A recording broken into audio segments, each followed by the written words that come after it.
You're live almost, eh? Okay. Yes, Bernard, I think somebody was trying to sabotage the live show, but then it was thwarted.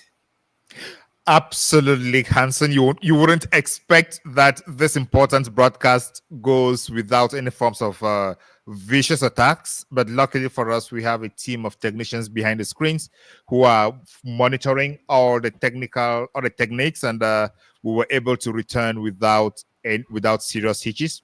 We are very sorry, dear viewers, for this brutal, rude interruption. It was not of our making. We are suspecting that it was an attack, a cyber attack by somebody who doesn't want, or a group of people who don't want this broadcast to show to you what is happening across Cameroon today, the 26th of October 2025, which is a significant day for democracy and change in Cameroon. And we shall now be going to our reporter in Bamenda, which is the chieftain of the northwest region of Cameroon. Good afternoon. What's happening in Bamenda right now? Thank you very much. Bamenda is a little calm. Across the streets in Bamenda, we realized that between 1 p.m. and now that it's 4:15 p.m., the number of motorcycles that were on the streets of Bamenda have greatly reduced. Many people are rather rushing back to their houses. We've not had any protest yet in Bamenda, but from mouth to ear, people say they actually want a change. At about 1:30, when we made rounds around some security services, what we discovered was that the security services were already preparing themselves to hit to the streets with protective gears. Meaning that they were combat ready and already militarizing Bamenda in case of any eventuality. Many of the people we've spoken to say that they want change, but after going through what they've been for 7 years, 9 years, and almost 10 years, pardon me, they can only support morally so far. But if the worst comes to the worst, Bamenda might also come out. The day is still young. The protest, according to Issa Tchiroma's program, should have started by 3 p.m. So we are still monitoring the situation here in Bamenda. But what we know is that many of the people who outrightly showed themselves that they were members of the FSNC of Issa Tchiroma Bakary have not been reachable until now that we're giving this report live from Bamenda. We fear some arrest might have taken place. We are not confirming that arrest would have taken place, but we fear that being unreachable at this moment, maybe some arrest might have taken place, just like we've witnessed in cities like Douala, in the Garwa, and in other major cities where protests have been going on until now.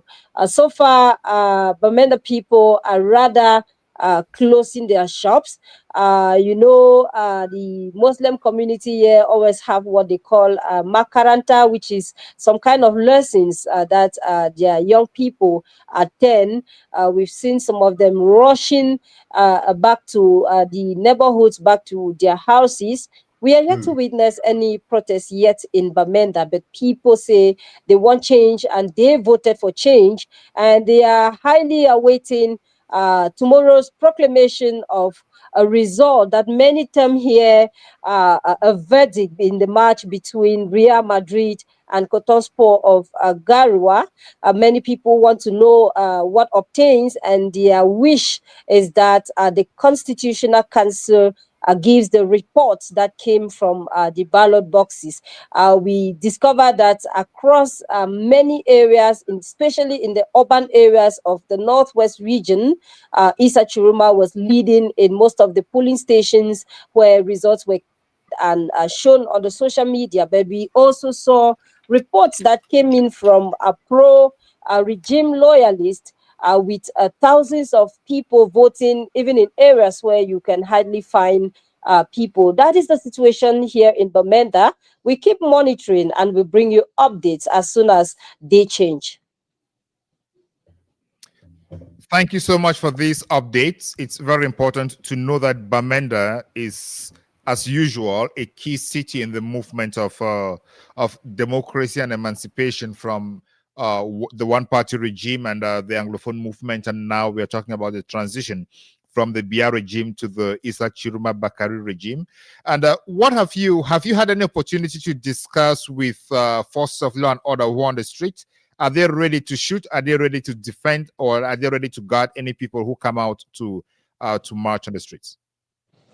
Just looking at them, we discovered that they are combat ready. Most of them had protective gear, what we used to see in the 2017s when they were throwing tear gas.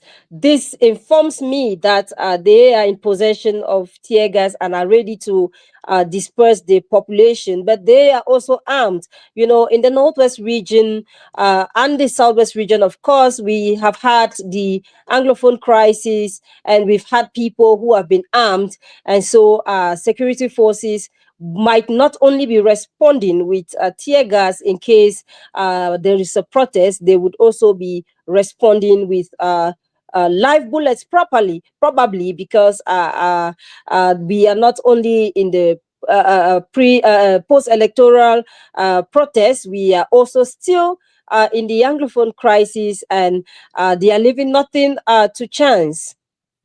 Did you get to speak with any of the forces of law and order to get a sense of what they're doing on the streets? Before now, no, we've not been able to talk to them, but from our observations, before now, the city of Bamenda has not been militarized. Even before the elections, even after the protests, we've not had the type of militarization that we've witnessed today in particular.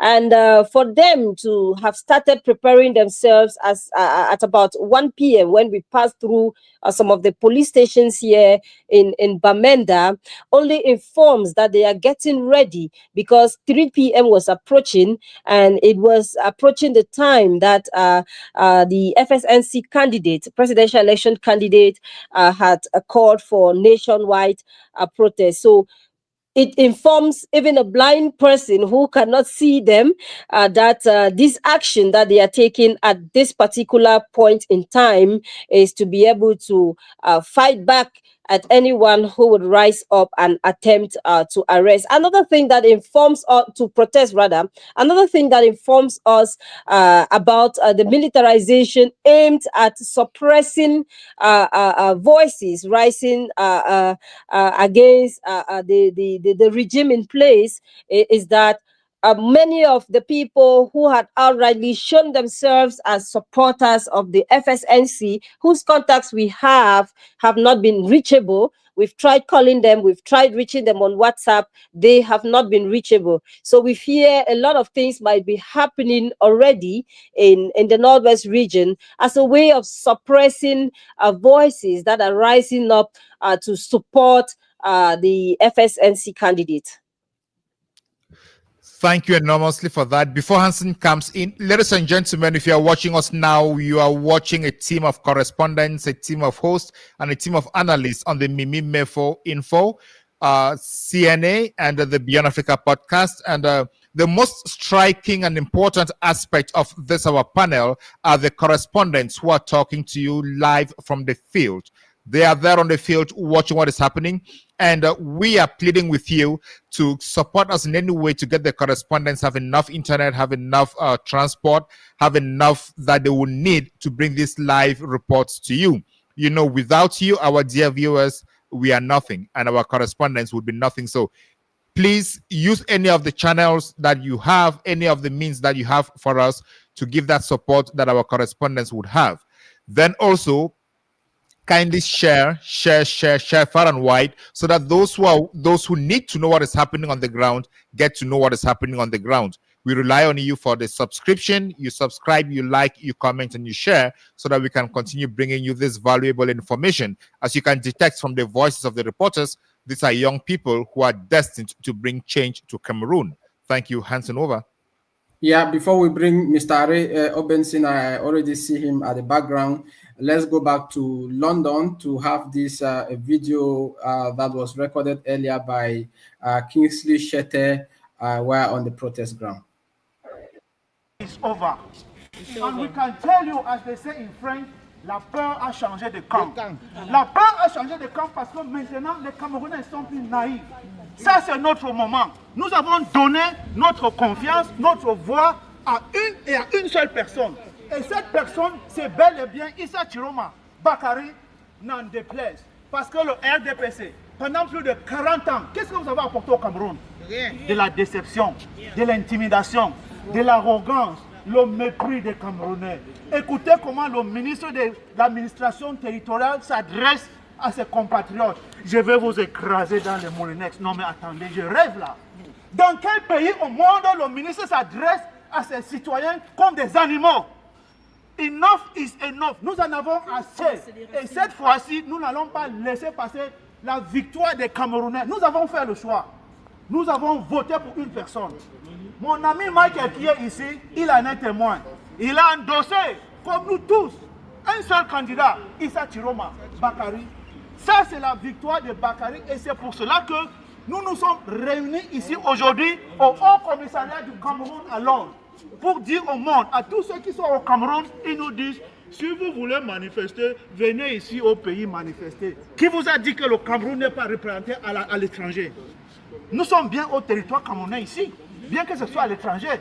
Donc ne soyez plus naïfs, ne soyez plus bêtes, ne soyez plus manipulés. Et vous nous dites que tous ceux qui veulent protester n'ont qu'à venir aussi ici au pays. Ça, c'est un argument enfantin. Donc, s'il vous plaît, grandissons et comportons-nous comme des Camerounais responsables. Since when has a peaceful protest become a crime?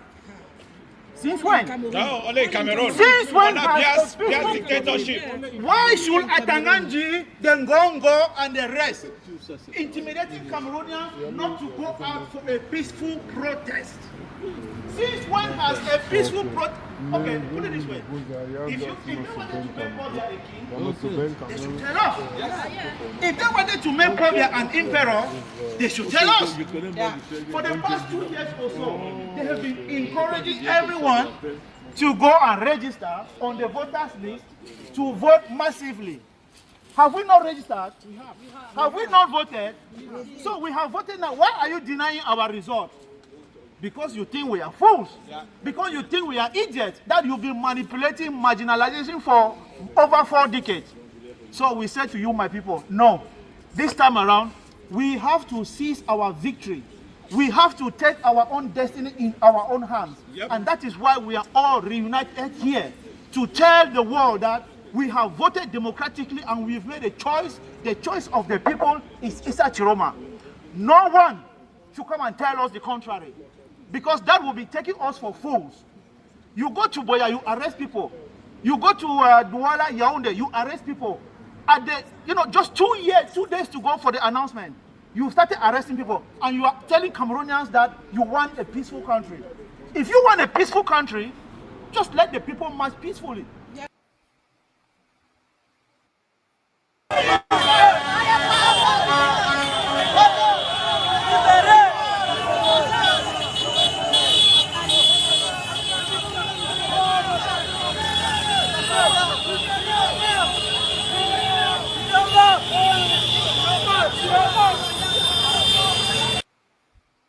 Well, Bernard, that was UK in London, and after that we saw New Bell in Douala, where Douala has already taken over from Garwa, where we have seen youths protesting. The first video we sent from Douala, we saw some tear gas that were fired, and the youth had to disperse. And now this is New Bell. It is the heart of criminality in Douala.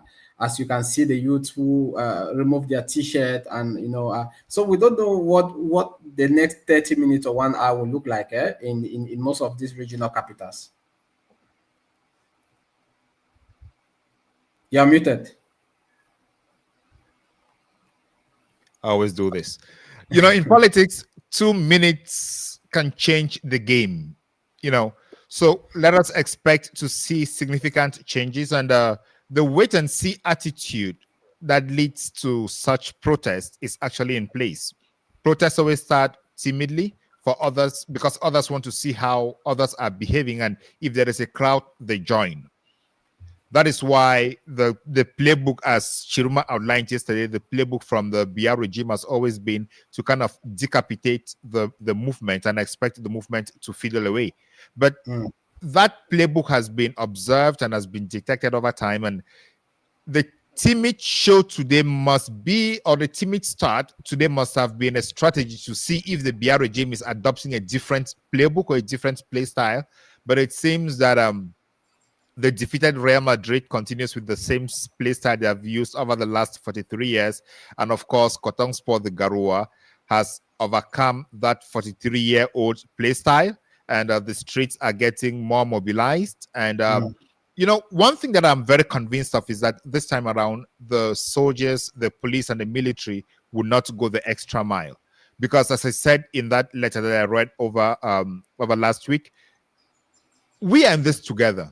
The problems we face are the same problems the military faces. So there is no way the military is going to align with the regime this time, unless the regime is going to work with maybe some hired group of people who are not the military to come and do the bad things. If not, I don't see the military siding with the regime in this 2025. All right. You can see the population in New Bed, Douala. This is another video that just came in. We'll be bringing in Mr. Are Obensin now. Good afternoon. You're welcome to join us. You've been seeing a few videos so far. Do you think this protest today is taking off timidly?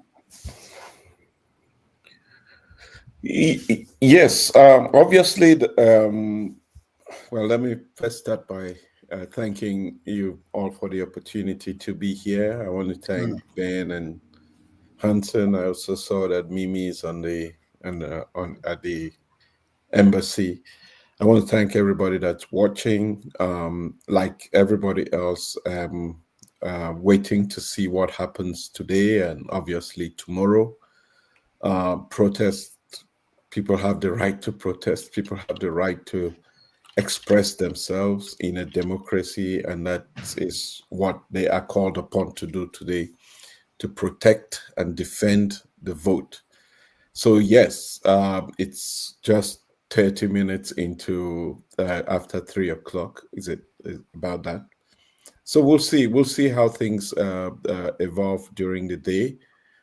Usually protests like this begin timidly, and then eventually more and more people feel more confident to come out and participate. I just hope and pray and continue to wish that people are given the opportunity to express themselves peacefully, because it's only when you try to stop a peaceful protest that eventually leads to confrontation. But as long as you just let people go out and express themselves, we're going to end the day peacefully without any incidents. So far, I've not heard or seen any incidents of confrontation or destruction so far, based on what I've seen. But people are encouraged to continue to express themselves. Yeah. Absolutely. I was talking to a group of people this morning, and I meant most of them were talking about peace and no violence. I told them that peace and no violence are rhetorics that generally should not be mentioned often, because you don't mention peace and no violence if there is no threat to the peace.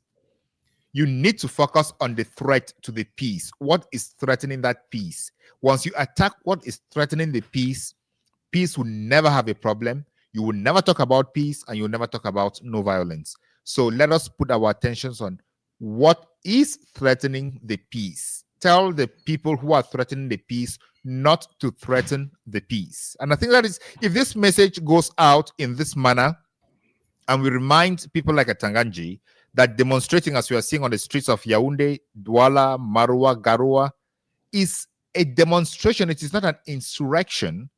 He should refine his language, use words where they are supposed to be used, because using what wrongfully and accusing people wrongfully is definitely a threat to the peace. And that is where violence comes in, because he is threatening violence. So the government needs to maintain peace by respecting people's right to demonstrate. Absolutely, Bernard. I've always described it this way. Peace is not just the absence of conflict or confrontation. Peace is the prevalence of justice, of equity, of good conscience. That's when you have peace. So you cannot, at the same time, talk about peace when there is actually a threat to peace. You only have conflict when there is a perceived threat of one's interest. And that perceived threat obviously does exist now, because people went out, people voted, and their voices are being stolen, or their votes are essentially being stolen. That is the only threat to peace that we have. Under normal circumstances, this country would have been celebrating. People would have been wishing each other well. People would have been making plans for a prosperous future for everyone. But we are faced with a situation where people have to be writing letters and talking about peace, as if everybody doesn't want peace. We all want peace, but the only threat to peace is coming as a result of the orchestration of fraud by the CPDM regime during this electoral process. They are essentially hijacking the voices of the people. And that has to frustrate people. That is the threat to peace. 2 weeks ago, everybody was going about their business in Cameroon peacefully. The country nobody was talking about a threat to peace. People campaigned, when there was no threat to peace. The only intervention that has led to conversations about peace is the fraudulent activities that took place in the electoral process. And it's noteworthy that the minister came out and threatened people yesterday. Never at any one time did he say anybody who was caught or who orchestrated fraud during the electoral process will be investigated and indicted, or none. He didn't mention anything like that. So on the one hand, they are accommodating criminals who are stealing the voices of the people on the one hand, and on the other hand, they're threatening the people who voted and won the election. It's paradoxical. On the one hand, you have young people who were marching in Douala. They were given the right to occupy public space, marching in favor of President Paul Biya, who lost the election. And they would not allow people who voted, the same citizens who voted and won the elections, to march. They call it an insurrection. That just does not make sense. On the one hand, the CPDM and its and people of the regime could say that they could talk about the results. On the other hand, Tchiroma, that who won the election, could not talk about the results. If you go to Wikipedia, you already see the results of the elections on it. You already have a publication of the report from the National Commission in circulation, and nobody is being held accountable for that, right? So there's such a contradiction, and I do not know whether they think the people of Cameroon are dumb. It's incredible what's happening and what has happened to our people. This is not the country that we deserve.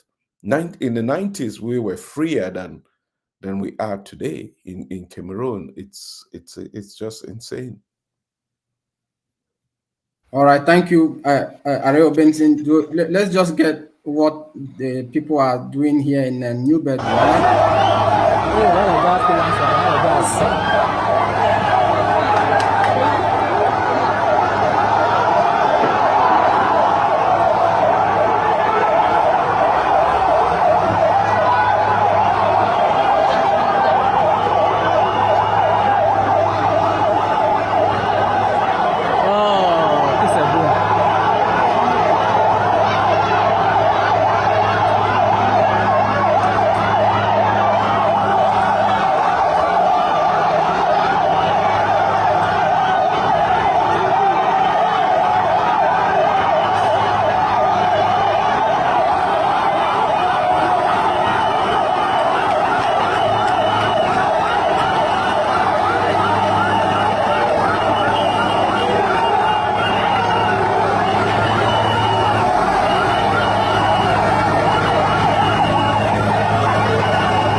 Well, that was a new bell in Douala.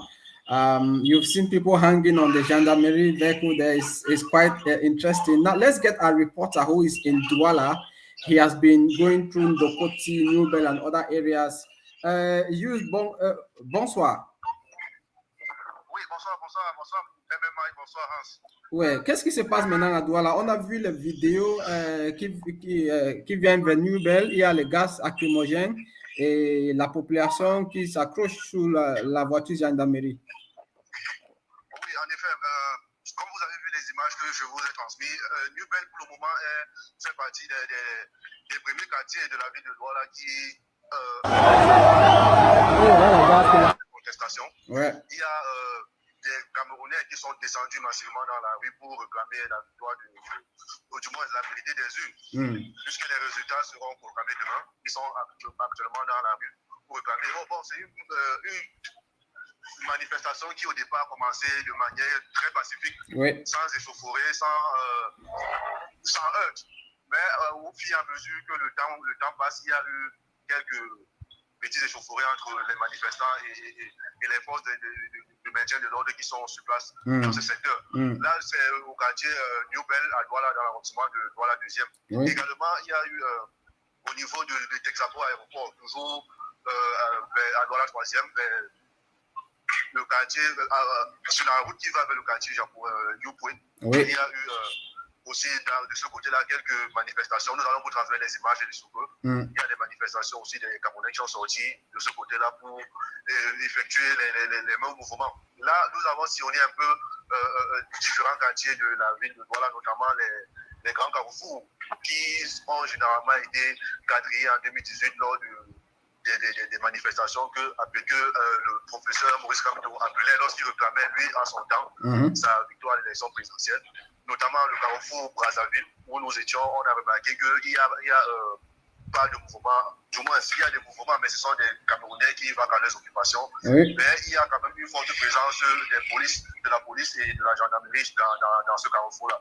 Actuellement, nous sommes au niveau de Koti, où c'est effectivement les mêmes, on peut confirmer, c'est les mêmes choses comme à Brazzaville en ce moment, où la population va paisiblement à ses occupations et il y a aussi une forte présence de la gendarmerie de ce côté. Ce que nous pouvons noter, c'est que, mais malheureusement, on n'a pas pu prendre les images de ce phénomène-là parce que, avec la présence de la gendarmerie, on n'a pas, c'est un peu compliqué.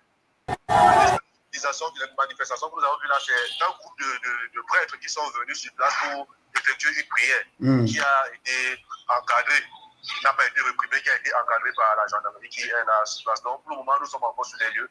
Et on continue de sillonner pour savoir exactement comment les choses se passent dans les différents quartiers de la ville. Est-ce que tu as l'impression que la police ou la sécurité qui est sur place a l'intention de tirer sur les manifestants? Non. Contrairement à ce, comme je l'ai dit tout à l'heure, contrairement à ce qu'on a pu voir en 2018, oui, où lorsque chaque déclaration de manifestation était rendue par le professeur Maurice Kamto, la mobilisation des forces de sécurité que nous avons en ce moment à Douala n'est pas si impressionnante que ça, parce qu'on se rappelle, vous vous rappelez très bien en 2018, lorsque le professeur Maurice Kamto faisait des sorties, avant même que les Camerounais ne s'endorment, on avait déjà la présence des chars positionnés un peu de partout dans la ville. Il y avait des gros camions de ce qu'on appelle trivialement Mami Water au Cameroun, qui étaient positionnés un peu partout. Par contre, cette fois-ci, on ne voit pas ça. Il n'y a pas des camions de gendarmerie ou de police qui sont positionnés. On a juste des policiers qui sont positionnés dans les différents carrefours avec juste des matraques et quelques boucliers, c'est tout, et leurs casques. On n'a pas l'impression qu'ils sont là pour du moins, c'est l'impression qu'on a jusqu'à présent. On n'a pas encore cette impression-là qu'ils sont là pour réprimer la population, mais c'est quand même un climat de méfiance qui règne ici entre du moins, les différentes populations qui sont là, parce que nous sommes un un peu fondu dans la masse, parmi les personnes qui sont en train de passer. Oui. On constate qu'il y a des gens qui sont effectivement sortis pour venir manifester, mais la peur de la présence de la gendarmerie fait que beaucoup de Camerounais sont un peu partagés entre l'idée de manifester effectivement ou bien de simplement s'abstenir. Donc, nous sommes au moins 15 minutes vers 17h. Est-ce qu'il y aura beaucoup de gens qui vont sortir dans les différents quartiers? Est-ce que tu as l'impression que dans les minutes à venir, il y aura beaucoup de gens qui vont encore sortir? Bon, généralement, d'après l'expérience que nous avons de cette manifestation, à partir de ce qu'on a vu entre 2019 et 2020, généralement, c'est au début des manifestations que les gens sortaient en masse, avant que la manifestation était rapidement dispersée. Mais cette fois-ci, on n'a pas vraiment ce même sentiment-là, parce que la remarque aussi qu'on fait, c'est que la présence policière ici est beaucoup plus concentrée vers des quartiers où il y a une forte communauté musulmane. Ça, c'est la remarque que nous avons fait en sillonnant un peu dans la rue. Ouais. Donc, ici, je ne sais pas si effectivement les Camerounais vont sortir pour suivre ce mot d'ordre-là, parce qu'en Uber, déjà, ça a en train d'aller dans tous les sens là-bas. Mais ici, à nouveau, du Grand Carrefour, même, il n'y a pas ces manifestations-là. J'ai essayé de contacter un autre confrère qui est du côté de Bonaviri, qui signale là-bas que même du côté de Bonaviri, en ce moment, il y a rien à signaler pour le moment. D'accord. OK. Merci beaucoup. On va revenir vers toi. On va revenir vers toi peut-être vers 17h30 comme ça pour prendre la situation de Douala. Okay, Bernard, I think Mimi Mefo will be coming maybe for the last time. He's on the line to London. Mimi Mefo, if you are hearing us, what's the latest right now? We saw a while ago some police officers who were discussing with you. Have they allowed you to continue protesting, or did they drive you away? Are you far away from the High Commission? Yes, Hansen for Tanji, thank you so much for having me once again. I'm coming to you live from the Holland Park here in London. You can see behind me, Cameroonians gathered. You've just asked whether the security forces who were here had to tell Cameroonians to leave. No, they didn't. They just came to make sure that the protest that is ongoing here is actually peaceful. And it's continued to take place. As you can see, they have just few messages to the regime in Yaoundé, to the regime of President Paul Biya, that President Paul Biya needs to leave because he lost the election. A lot of people came and they were so curious just to find out why Cameroonians had to come out on a chilly Sunday evening to protest. And they were telling them that actually the election took place in the country and that the protest today is not like any other protest that they've had before, where people just come out and say, okay, they are protesting against bad governance, you know, human rights violations. This time around, votes have been stolen. The people's will is being hijacked. And that is why they are out here to make sure that it doesn't happen. They are out here to make sure that Issa Tchiroma Bakary, whom according to them won the presidential election on the 12th of October 2025, is declared winner tomorrow. Tomorrow, the Constitutional Council is going to be officially proclaiming the result of the 12th of October presidential election. And they are saying that they will continue this protest until Issa Tchiroma Bakary is declared the winner. So far, you can see people are gathered here already. More and more Cameroonians are coming. I had to, you know, I'll just have to stay quiet for a moment so that we can hear the message that they are passing across. Cameroonians voted, and we are expecting that they will back it today peacefully because Cameroonians are a peace-loving people. We are expecting that we will not need to employ people to come and evict him, because that's what happens in the UK, right? If they give you an eviction notice and you do not respect him, then bailiffs will come. We don't want to send bailiffs, but bailiffs will have to come, because if you do not leave to this, bailiffs will have to come and evict you. Yes, just go out. And as someone said, we don't want Pierre to actually die there, because we don't want to give him a state burial. He has disgraced Cameroon enough. He disgraced Cameroon enough. And wait, sometimes people, people just think that this is politics. Let me break it down. For Pierre, who's Bia and Chantal's daughter? What's her name again? How is Brenda doing in life? Like our first ridiculous child. How is Brenda doing in life? I mean, because people just don't want to think that maybe it's because we hate Bia. Bia is actually, as a father, it's a useless father. Chantal as a mother is a useless mother. That they have one girl, one daughter. This girl was bright. This girl was intelligent. This girl was beautiful. They run her life down. She's a national disgrace. She goes on social media. She's begging for love from Cameroonians because she cannot get it from her own parents. Now, if parents cannot take care of their only child, can they take care of a country? Can they take care of a country? This is the problem with Cameroon, is that Cameroon is in the hands of two people surrounded by a clique who do not care, who have no conscience, and Cameroonians have reached the limit. But history has smiled with Cameroonians. 3 months ago, I would have told you that I wasn't sure where the future lies. 3 months ago, none of us thought we would know the trajectory that Cameroon will go. Then, one man came from nowhere, Issa Tchiroma. And he became the symbol of hope for Cameroon. Issa Tchiroma came from nowhere. He was someone that we detested. He was someone that we didn't like.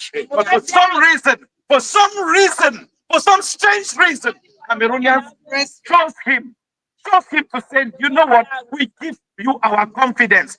You know what? It just told me one thing about Cameroonians. Cameroonians are intelligent. Absolutely. Cameroonians are smart. They have chosen the one person who knows how to fight back. And that is why we have said we are going to back Issa Tchiroma Bakary to get his victory. Come rain, come shine. No, wait for me. I'll come in 5 minutes. This won in 2018. We screamed, but we did not have the evidence. Tchiroma has won in 2025. Guess what? We have the evidence. You all saw the evidence. Okay, so we've listened to the message. It's powerful, it's strong. Cameroonians are here so determined to, make sure that the truth prevails, because it's the truth that took place on the 12th of October. And you said you had a specific particular message for Cameroonians. Yes. Essentially for the regime, for Mr. Bia in particular and his entourage in general. You see, I think that was in 2017 or 16 or 18, I can't remember exactly. But Nicolas Sarkozy went to Dakar and he made one statement in French. He said, "L'homme africain n'a pas assez fait pour rentrer dans l'histoire." Meaning the African man hasn't done enough to enter into the books of history. At the time, his message was as controversial as it was. I personally found it ridiculous. But today, given what is happening in Cameroon with President Bia, it's made me thinking and asking myself if that Sarkozy's declaration hasn't got some element of truth inside. Because why can Paul Bia, who is 92, not seize this opportunity, concede defeat, and arrange a peaceful transition of power, hand it over to Tchiroma, congratulate Tchiroma? Paul Bia doing this, he will go down into the books of history as the first Cameroonian president who installed or who brought true democracy in his country. Monsieur le Président, il faut que vous rentrez dans l'histoire, parce que si vous acceptez que vous avez perdu, les Camerounais vont vous applaudir, les Camerounais vont vous féliciter, n'en déplaise. Donc, c'était mon message pour vous. So, listen to this message, Mr. President, and your entourage, especially, because I don't know if you really have the time to sit and listen to the messages coming from fellow Cameroonians. This is your opportunity to make history and go down in the books of history as the president who brought democracy to Cameroon. Thank you.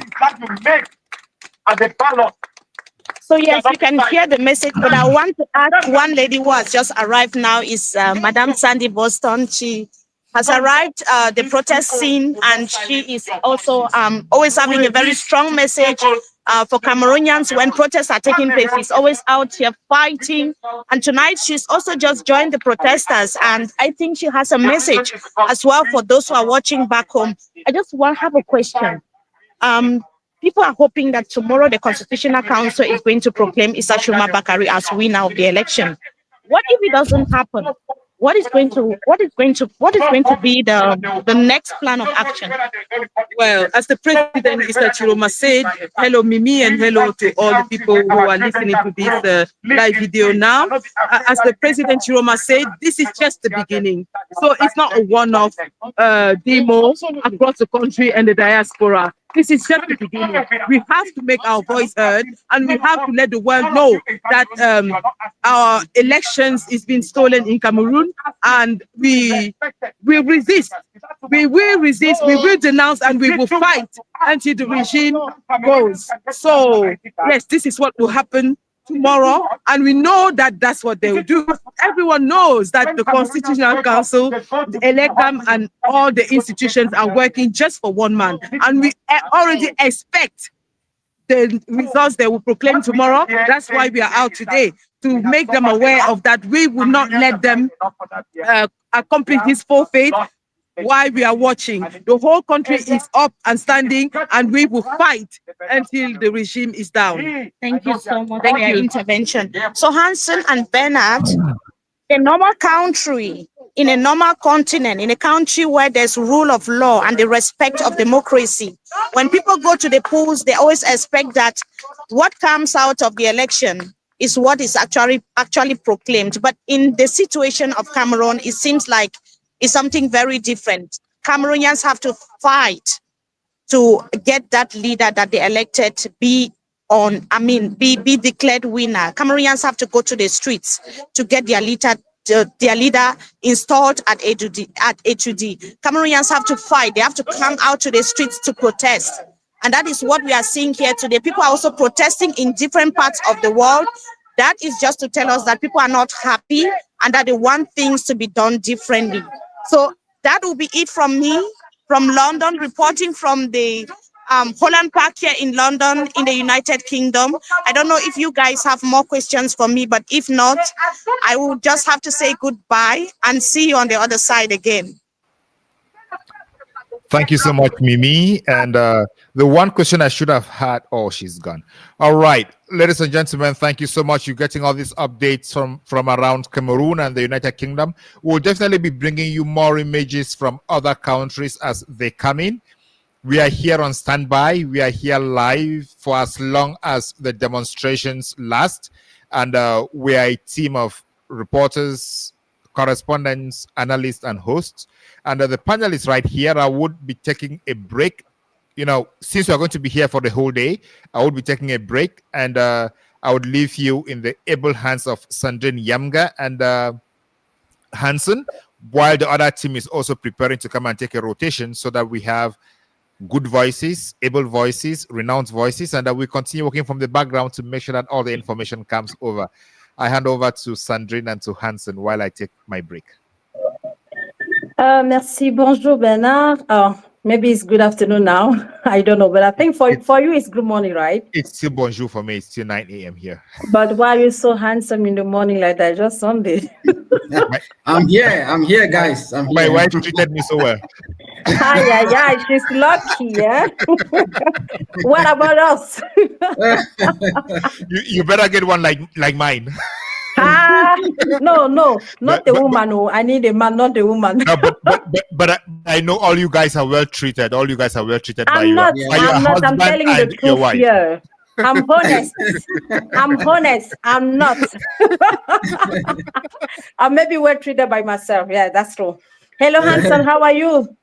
Oh, I'm doing great. Welcome to join us. And thank you. It's just the morning here. I just woke up, try to do some chores, so it's not easy. We've been going through the videos that are coming in, and Sandrine, maybe just before we'll continue to have, before we have Array to come on board again, let's take videos that have been coming in from our reporters from Ndokoti. You know, Ndokoti is a very critical place in Douala. Absolutely, il y a les vidéos qui viennent de côté de Ndokoti.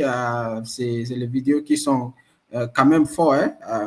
We have people who are already gathering. A while ago, a reporter told us that police in Dokoti were there and were preventing them from taking videos. But now let's just watch what's happening in Dokoti. Okay, perfect. Actuellement en Dokoti. Actuellement en Dokoti, une population spontanée est sortie pour marcher. Spontanément, la population est sortie en Dokoti. Okay. Okay. Yeah, so I'm just wondering if people are just running. Okay.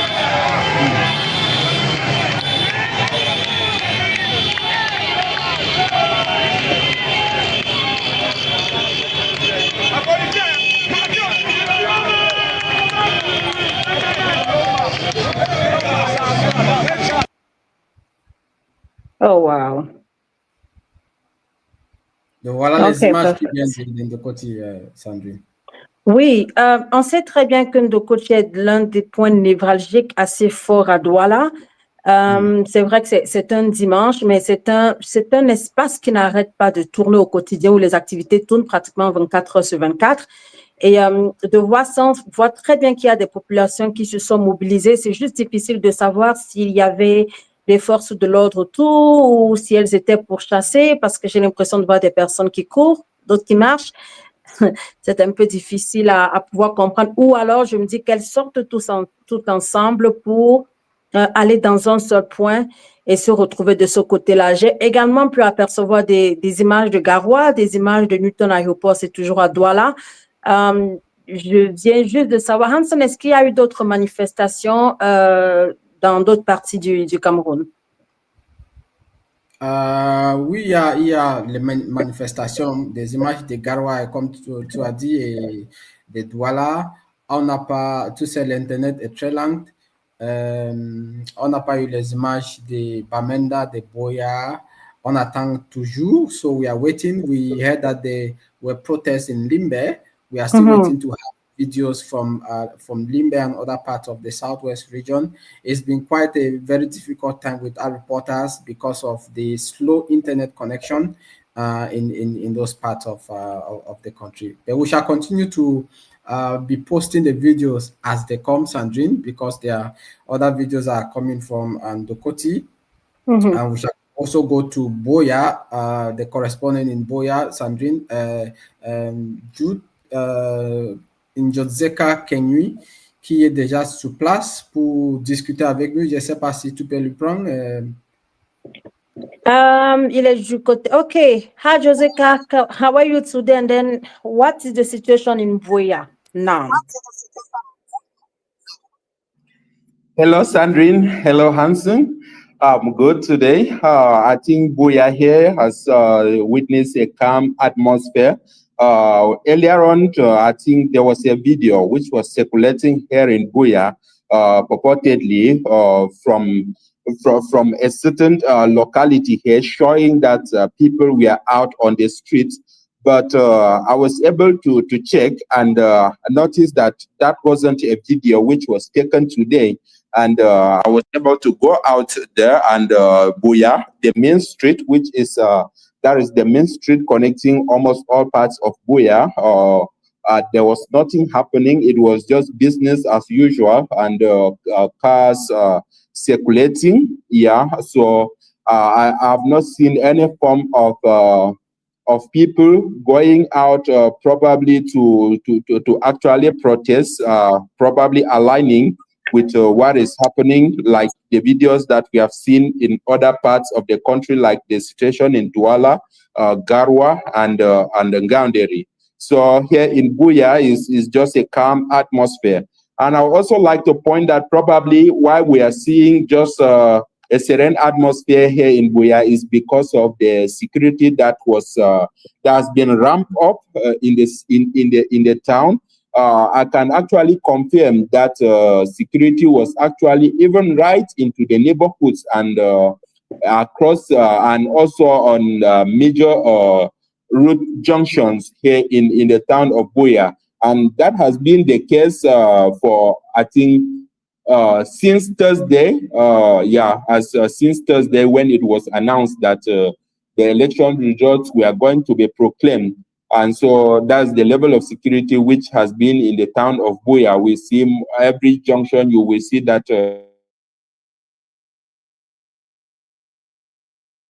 Hello, Josica. OK, on a certainement un problème de connexion. Je pense que c'était assez redouté. Quelques difficultés avec la connexion au Cameroun. Ceux avec qui nous discutons au quotidien le disent très bien depuis quelques jours.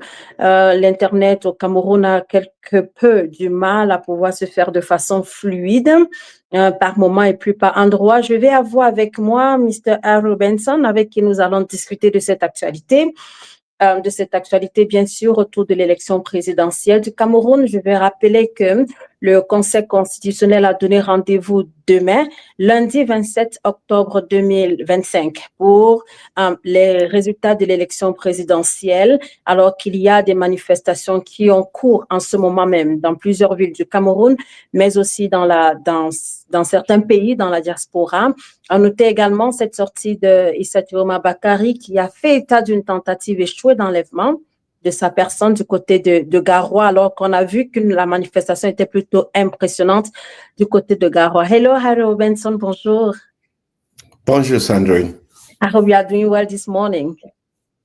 I'm doing as good as every Cameroonian should be doing. We're all anxious. Okay, but you say anxious, that's the word. So what are your feelings now? What do you think now?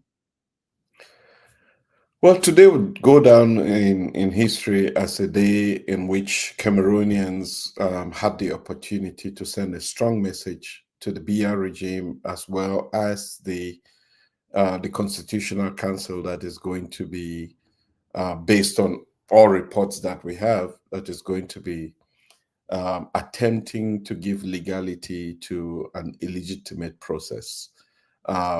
So we all waiting and seeing and watching and monitoring everything that is happening. But I want to say to Cameroonians that resistance is not a one-day event, right? To undo a regime that has been there for 43 years and lost legitimacy, it would take a while. People would have to be consistent. Today is a Sunday. This is just the beginning of many other forms of civil disobedience that should eventually bring this government to its right senses and leave, because they have overstayed their presence.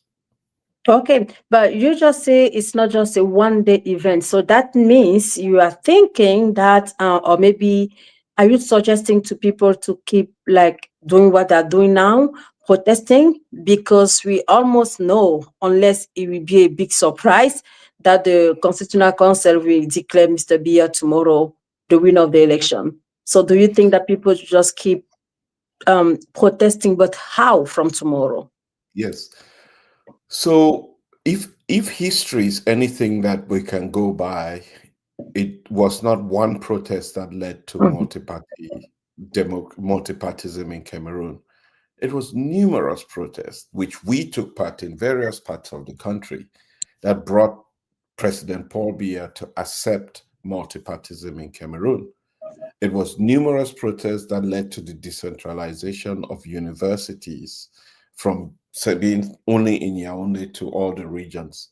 It was numerous protests as well that led to the so-called tripartite conversations that led to the amendment of the constitution that allowed even for the creation of the new electoral code and elecam.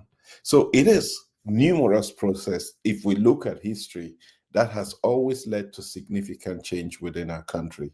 And if we do not, you usually learn from history, and the next time you do better at it. So I believe what the people are doing essentially is manifesting to delegitimize the Constitutional Council, because the Constitutional Council is going to be giving legality to an unlawful act. And so the people are disregarding the proclamation that's going to come from the Constitutional Council.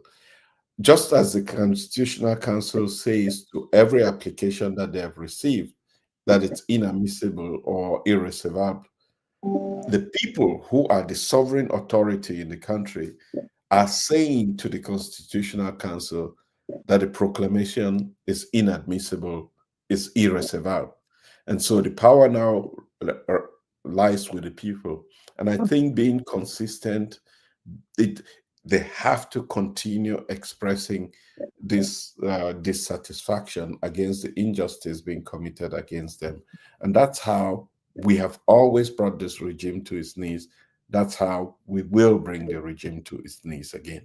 OK, alors ma prochaine question va être en français. Issa Tchiroma Bakary a dit il y a quelques heures qu'il a subi une tentative d'enlèvement.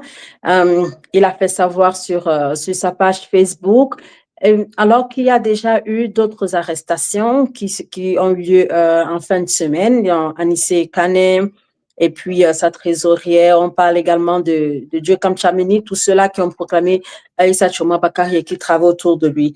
Alors, sur ce point, j'ai juste deux questions. Pourquoi pensez-vous, ou bien comment est-ce que vous analysez le fait que ces arrestations ont lieu? Et pour vous, quelle est la posture que Issa Tchiroma Bakary prend? Est-ce qu'il veut se montrer assez ouvert aux populations, mais est-ce que cela va servir à grand-chose au vu de comment est-ce qu'on sait que le régime essaie de se maintenir en place? Oui, d'abord, d'ailleurs, quel est le crime que Issa Tchiroma a commis pour cette tentative d'enlèvement? On ne sait pas. Quel est ce crime qu'il a commis? D'être candidat aux élections n'est pas un crime. D'être opposant dans un pays n'est pas un crime. Appeler les gens à se manifester, ce n'est pas un crime, c'est plutôt un droit. C'est une responsabilité. Donc, tout ça, ce n'est pas des crimes. Je pense que c'est le gouvernement qui a peur. Qui a peur parce que c'est le gouvernement qui a perdu les élections. C'est le RDPC qui a perdu les élections. Les gens qui doivent être arrêtés, qui doivent être enlevés, c'est plutôt les gens qui ont volé, qui ont participé à cette fraude qu'on a vue partout dans le pays, cette fraude qui a été opérée uniquement par le RDPC.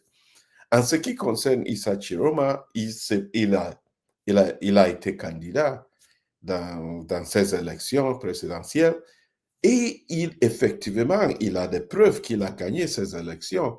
Il est dans l'obligation, il est même dans le droit de revendiquer les résultats pour que les résultats soient une réflexion de ce qui s'est passé dans les urnes. Il a ses droits. Et ils doivent communiquer avec les Camerounais. Ils doivent communiquer avec les Camerounais qui lui ont fait confiance. Il ne doit pas être défacé. Ils doivent être en mesure de rentrer en contact et en communication avec la population qui lui a donné les voix dans les urnes. Donc, c'est normal pour lui. Et c'est aussi normal pour la population du Grand Nord ou de Garoua de défendre leurs candidats, leurs présidents élus. C'est normal. C'est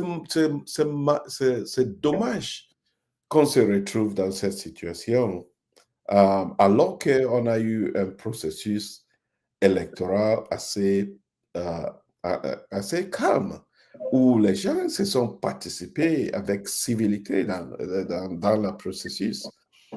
Juste au moment où on croyait qu'on avait libéré le pays, on avait décidé de prendre un chemin différent, un chemin vers la prospérité, on se retrouve avec un gouvernement qui ne veut pas accepter les résultats des urnes. C'est vraiment dommage. Et c'est eux-mêmes maintenant qui menacent les autres. C'est eux qui sont en train de menacer la paix et la stabilité de notre pays. C'est vraiment, vraiment, vraiment dommage. Alors, peut-être, pendant qu'on se parle, on peut bien voir ces manifestations qui ont lieu au pays. Je ne peux pas exactement dire, ben là, je suis très certaine que ça doit être dans la diaspora, c'est certain. Je vois des drapeaux, je ne sais pas si c'est l'Algérie, j'arrive pas vraiment à savoir si on est en Algérie ou bien ailleurs. Ici, c'est en France. Là, c'est en France. OK, parfait. Ouais. Oh, OK, je suppose donc qu'ils sont autour d'une représentation diplomatique avec beaucoup de pays autour. OK. Bien, alors ça, c'est en France, dans la France ou bien les Camerounais qui sont réunis en France. Et on sait combien, c'est un point assez important dans la diaspora, puisqu'il y a beaucoup de Camerounais qui sont de ce côté-là et on peut avoir vu leur capacité de mobilisation. Ari, so do you think that all those manifestations will impact something in Cameroon? Absolutely. I always say that when you go into a boxing match, you don't have to give one punch for your opponent to go down. It is several small punches that lead to your opponent going down, that leads to the knockout punch. So yes, every opportunity, every time people have the opportunity to express themselves, it makes a difference. Because if Biya won this election with 54% of the vote, why on earth, why is the country in this situation? If Biya really won this, I don't know how, I don't know how we can communicate this else. It is very, very clear. People can pretend as much as they want. The truth will always prevail. That Biya lost these elections and lost the elections badly. That's why the country is in the state that it is in. If he had won, we would all be celebrating. Even if we were not happy that Biya won, we would respect the process. Now, we have respected the process, and it is only the people who lost.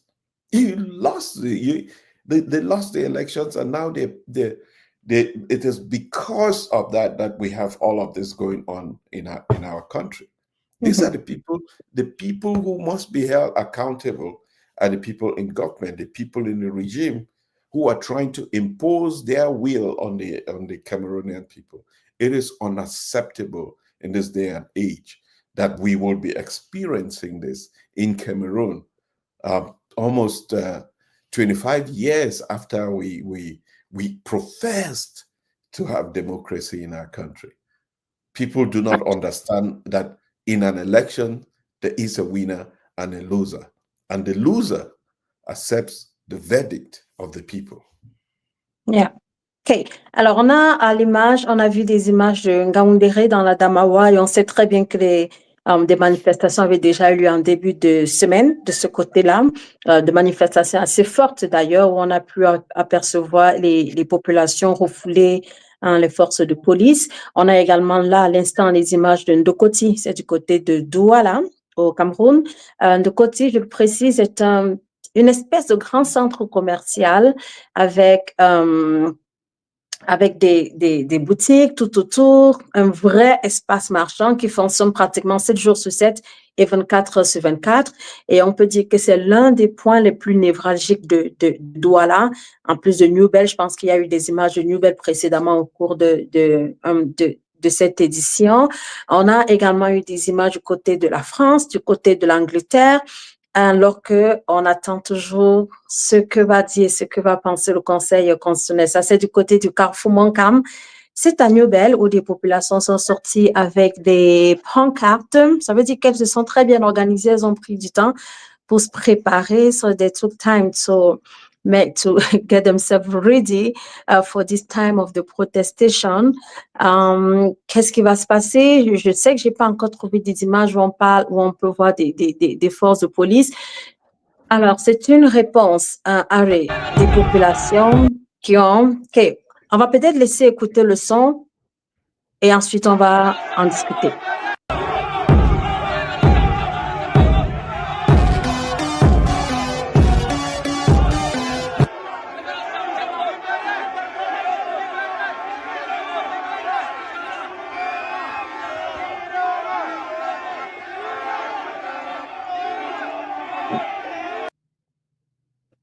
Excellent.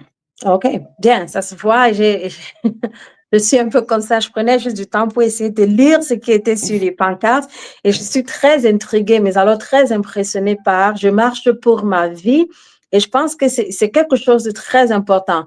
Je pense qu'il y en a qui se sont dit des manifestations, de manifestations, de protestations. It's not just for Issa Tchiroma Bakary. Those are for themselves. So in my own opinion, I'm always thinking that people are just tired. They just want to tell or say that they're just tired. So sometimes I'm thinking it doesn't matter who is it, who is the leader. They just want to say, no, that's enough. I don't know if I understand it clearly, and then that's something that you share. Non, vous avez bien compris. C'est-à-dire, les élections, c'est une opportunité pour des peuples, pour les Camerounais à s'exprimer. Ils se sont exprimés. Mais chacun qui a voté avec des soucis personnels. Vous imaginez, moi je suis parti de Ngouakele en 1982, oui, 82-83. Vous imaginez que j'ai des camarades de classe qui sont dans les années, qui ont 50 ans d'âge, qui n'ont jamais eu à travailler. Imaginez-vous, ça fait des années, 25,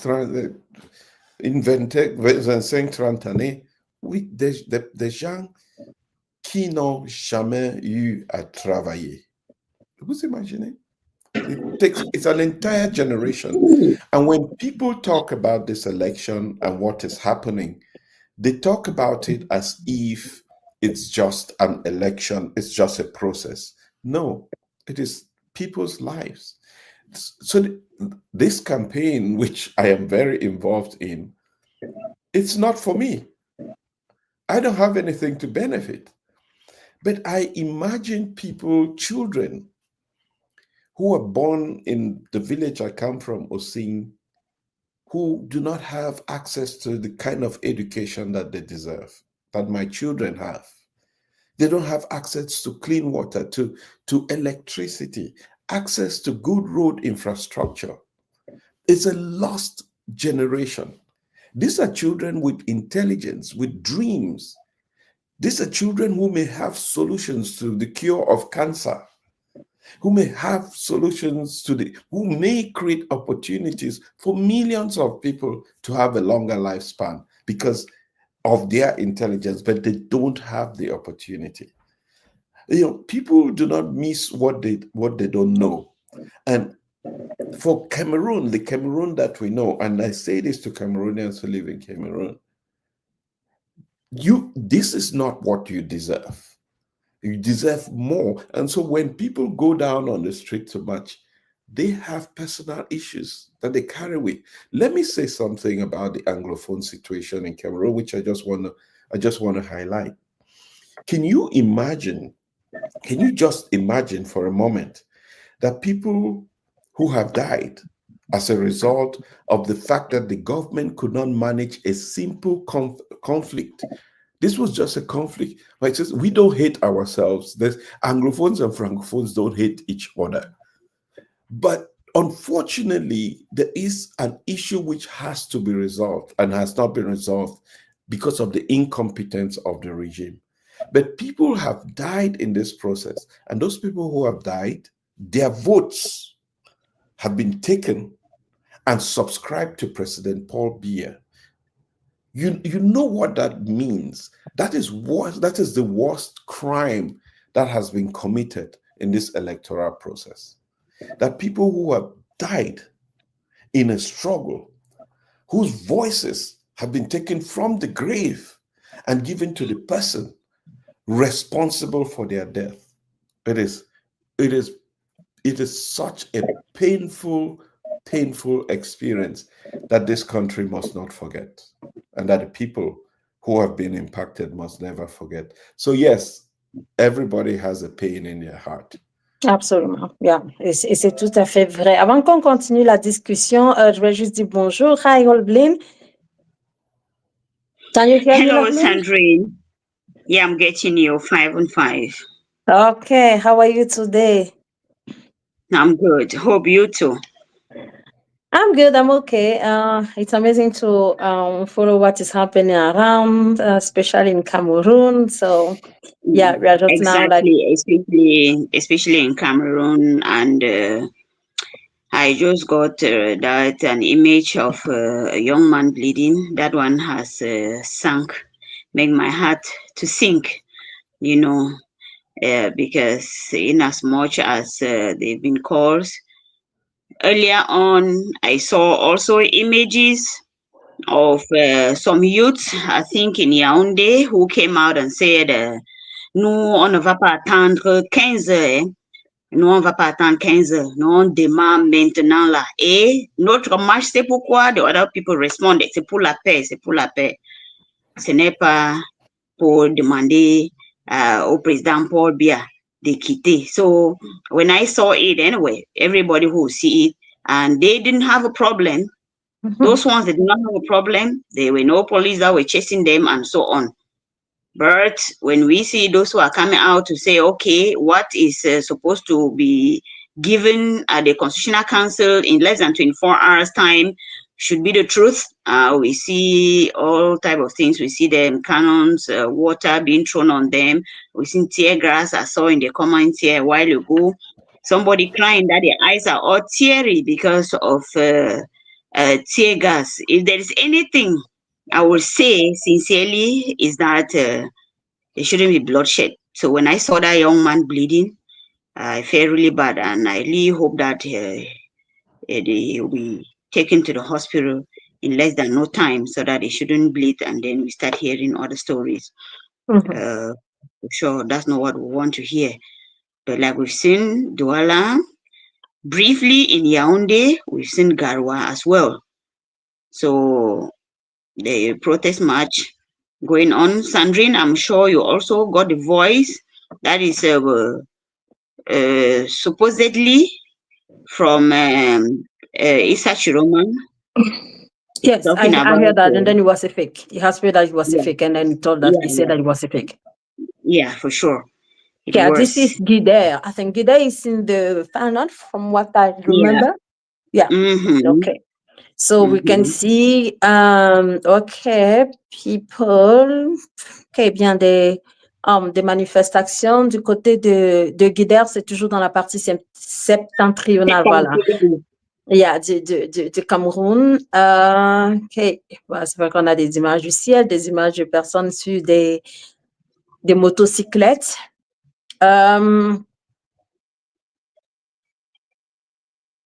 Que le rendez-vous était pris pour 15 heures, on sait, mais on ne sait pas exactement pour combien d'heures ou combien de temps est-ce que cette manifestation devait avoir lieu. Mais ce qui est certain, c'est qu'on peut observer qu'il y a eu une certaine mobilisation des populations qui ont entendu, mais surtout répondu à l'appel de Issa Tchiroma Bakary, qui s'est déclaré vainqueur à la dernière élection présidentielle. Que là, nous sommes du côté de Bertois. Anyway, Guider is still in Garwa. Non, là, nous sommes à Bertois, les images là. OK. Là, ça, c'est à Bertois dans la province de l'Est. Et je dois dire que la province de l'Est fait partie des 3 que l'on dit pratiquement acquises au régime du président Biya. Dans la région de l'Est. Absolument. Okay. Et on peut voir que des populations viennent de refouler un pick-up avec à son bord des forces de police.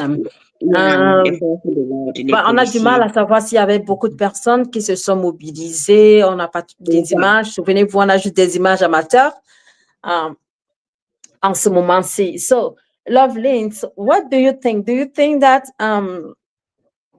it is something like, I'm just trying to to make it not too harmful or stuff. So do you think that it's something that really important to acknowledge that people just follow, just listen to Mr. Tchiroma and then they went out? What do you think about it? Sandrine, different people have their convictions. Different people have their convictions. Maybe go a little bit behind to say that there has been this cry that in Cameroon that people usually sit, they don't register, they don't vote. The only thing they come to say is that, oh, the elections are not free and fair, they are not transparent. I would say that this year it was okay. That's Marwa. We are seeing the Sandrine, that the people have come out. So we can say that out of the 10 regions of Cameroon, that we know very well that the northwest and the southwest regions have been somehow calm since the 12th of October. The other 8 regions, we've had movements in the north, Garwa, in Douala. We've not heard anything about Bafoussam. We heard something in Yaoundé, around called the police around Briqueterie, but that they brought some these water cannons and they threw on them and they had to disperse. We don't know if they totally dispersed or something is still happening there. Surely reporters or any amateur cameras will let us know as we now start doing citizen journalism already here. So far, I think out of let me say 8 regions, if we're not putting the northwest and the southwest region, I think 4 of the regions have answered to Issa Tchiroma's call, which to me I think is enough to make maybe the powers that be to know that really the people, they really want the truth to be told. Sandrine, I will also think that the fact that the results were not read on Thursday as earlier somehow programmed was for this purpose. We saw that between that Thursday and this today, Sunday, a lot has happened. We've had a lot of propaganda messages. We had a lot of outings, youths coming out to say we are for peace, we are, which is just exactly the direction that the government wanted it to go. And that is Domayo Marwa, central town. We'll soon surely be having them there. Oh.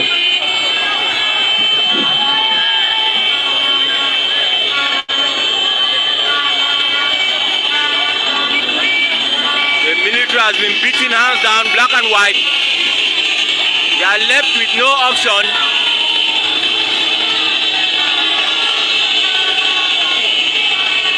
Marwa, Domayo, 26th day of October 2023, 25, pardon. Supporters of Issa Tchiroma Bakary, accompanied by the military,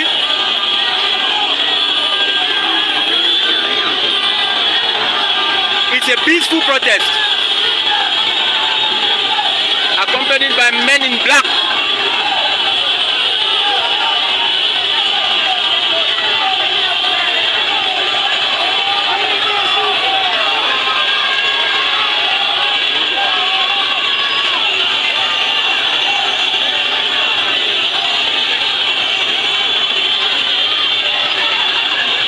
Approximately 5,000 people.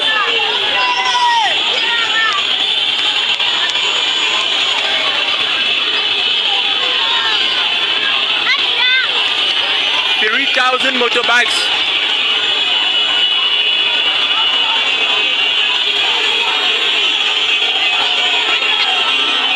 It's quite peaceful out here.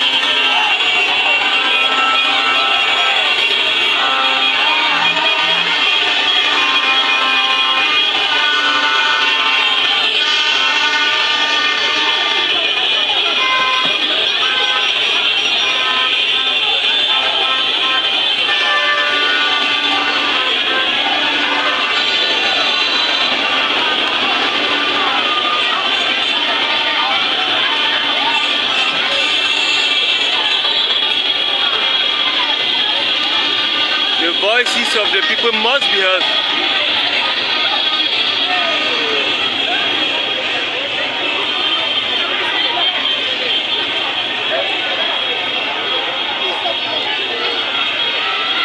When you see people who are ready, you know,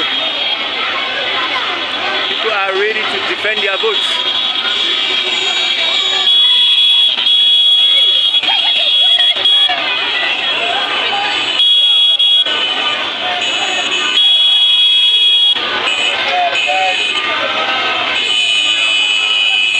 No to violence, no to violence, that's what they are singing.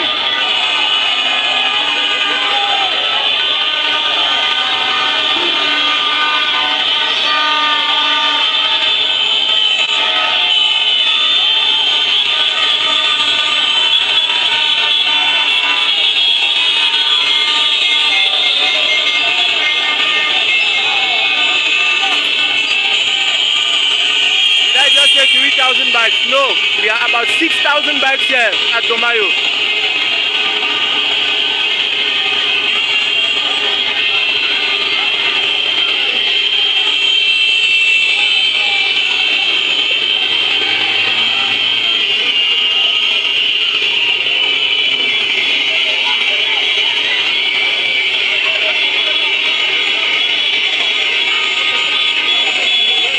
Okay, Sandrine, we've just seen the Mayo there, Marwa. Okay. Parfait. OK. Alors là, Yeah, c'était so les Sandrine, images I think, de Domayo. Domayo est dans le centre-ville de Maroua. Maroua qui est la capitale de l'extrême nord Cameroun. Et on peut voir une importante mobilisation des populations de ce côté-là. Et juste à côté, vous avez également vu des forces de police, ou bien des forces de l'ordre. C'est-à-dire que Maroua, on peut dire que Maroua est l'une des premières provinces, en plus de Garoua, où l'on a pu voir que les populations se sont mobilisées pour dire qu'elles réclamaient que leur vote soit pris en compte et que ce soit les résultats sortis des urnes qui soient proclamés par le Conseil constitutionnel. Alors, c'est un assez impressionnant j'allais dire ça, déploiement, mais aussi cela pourrait nous faire voir et comprendre que les manifestations, lorsqu'elles sont pacifiques, elles peuvent rester pacifiques. Il y a des forces de l'ordre à côté, elles sont là, elles encadrent la manifestation et évitent tout débordement. Je pense pas que les populations se mettraient à faire du désordre si elles ne seraient pas poussées à le faire. De ce que l'on peut apercevoir à Maroua, c'est une situation assez calme, assez bien gérée, je dirais, à mon opinion, par les forces de l'ordre, au vu des images que l'on peut voir en ce moment même sur votre écran. Je vais pouvoir peut-être regarder quelques commentaires qui se passent probablement sur YouTube pour voir c'est quoi les commentaires, qu'est-ce que vous en dites, qu'est-ce que vous pensez de ce qui se passe en ce moment même au Cameroun. Yeah, I think it's also important that is Marwa, and so far that's the largest come out. This is Douala, Ange Raphael. Do you know Ange Raphael, Loveline? Oh my God! Yeah, sure. Yeah. Oh my God. Okay, Ange Raphael. Okay, on va laisser écouter le son et on va revenir. It's like as the time is going, that is how the population is increasing. Yeah, it's like. Yeah, je pense que c'est ce qui est en train de se passer. Oh wow. But I will pray. If you are seeing like that, my wish is that they should just do like the people in Maryland that we have seen. The people are marching with forces of law and order beside them. We've not had no casualties and so on, no blood. So I think it is important that there should not be any bloodshed in as much as the people are just marching them on the street.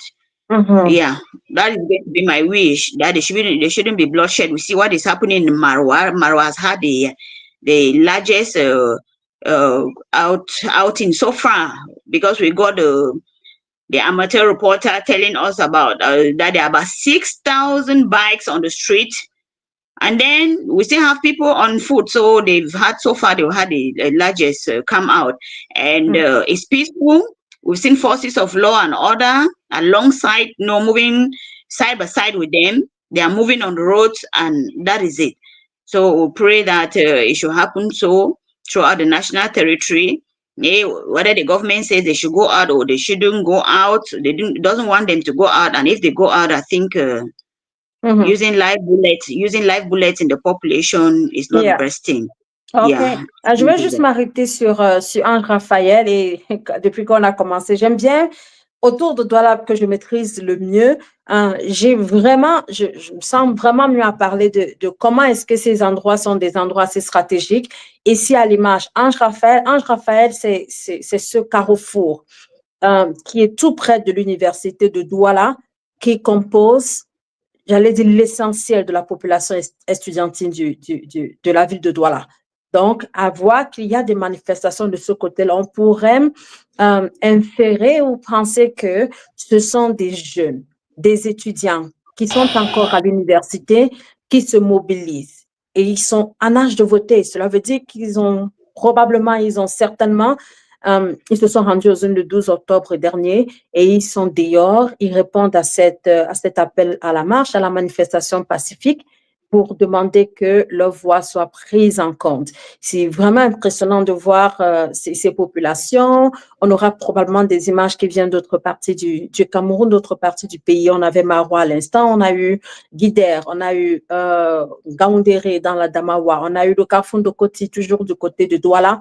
À imaginer que ces populations qui sont à Ange Raphaël se retrouvent en Dokoti et sont avec ceux de Dokoti. Honnêtement, on va se retrouver avec un peu plus de 1000 ou 2000 personnes en un seul et même endroit. Et je pense que le fait que les populations se mettent ensemble, veut dire qu'elles essayent de barrer la voie ou de faire face à d'éventuels débordements qui pourraient survenir. Jusqu'ici, la situation semble être très contrôlée, que ce soit du côté de Douala ou bien ailleurs. Là, nous sommes du côté de Kousséri. Il me semble que c'est dans l'extrême nord aussi. Absolument. Moi, j'ai bien envie de savoir ce qu'Issa Tchiroma Bakary va faire comme sortie à la fin de cette journée ou au plus tard demain, parce que je suis sûr il va faire une sortie d'ici à demain ou demain après la programmation des résultats. C'est assez impressionnant quand même de voir ceci. Je ne sais pas si on a du son, si on peut écouter. Amataj Menfoudi, Hakusiri Menfoudi Jota, Amataj Menfoudi.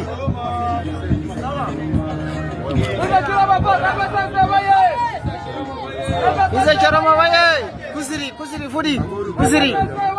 Jota man Kusiri. Alara Soja.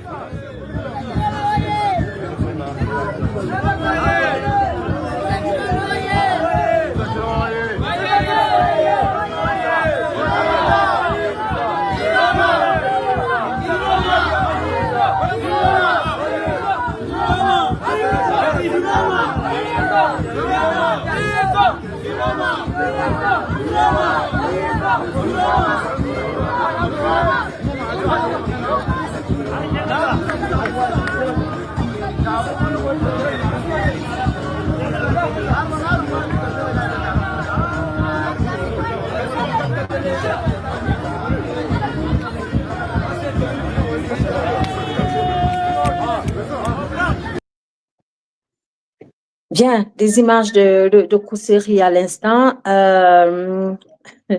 Et là, on peut voir que les populations sont plus formelles. Elles ont une banderole et puis elles crient le nom du président qu'elles disent avoir élu le 12 octobre dernier et demandant au Conseil constitutionnel de respecter leur voix et de respecter leur opinion. Avant qu'on continue avec l'opinion, je voudrais juste vous inviter, vous qui nous suivez sur toutes les plateformes, que ce soit sur Facebook, sur Twitter, sur YouTube, à vous abonner massivement à la chaîne Talk with Mimi Info, African Podcast de Bena Galim, Analyse avec Sandrine Yamga, Cameroon News Agency de M. Hans of Conchandé. So, merci à vous d'être là. La rue de Nebel. Douala Newbel. Okay. Il est le centre de rééducation des enfants Soumoué. Si vous le savez, venez nous rejoindre. On est en train de détruire. La destruction. La destruction, voilà. C'est déjà au sol. Désormais, Paul Biya n'est plus président. Le ballon au sol. Le ballon au sol. Désormais, il n'est plus président. Le ballon au sol. Il n'est plus président désormais. Le ballon au sol. Désormais, le peuple le pouvoir. Voilà. C'est barré. C'est barré. C'est barré. C'est barré. Voilà. C'est ce qu'on en a besoin. Le bel doigt là-bas. Le bel doigt là. Le bel doigt là. Voilà. Le bel doigt là. Voilà.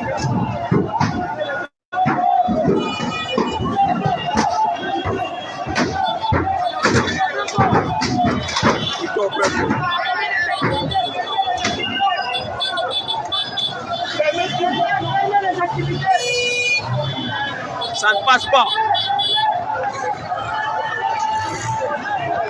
Le bel doigt là. Oui. C'est Tchiroma dans la main. C'est lui dans la main. C'est Tchiroma, non? C'est Tchiroma. C'est Tchiroma. C'est Tchiroma. C'est Tchiroma. Merci beaucoup. Merci pour le soutien. Merci beaucoup. Merci. Merci pour le soutien. Tchiroma, tout le monde supporte Tchiroma ici à Nobel.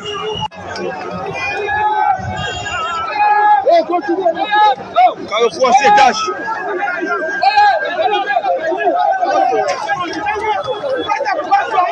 Carrefour c'est cash de se libérer du néocolonialisme.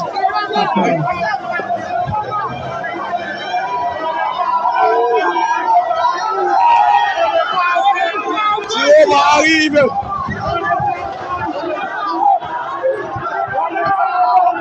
Tchiroma arrive.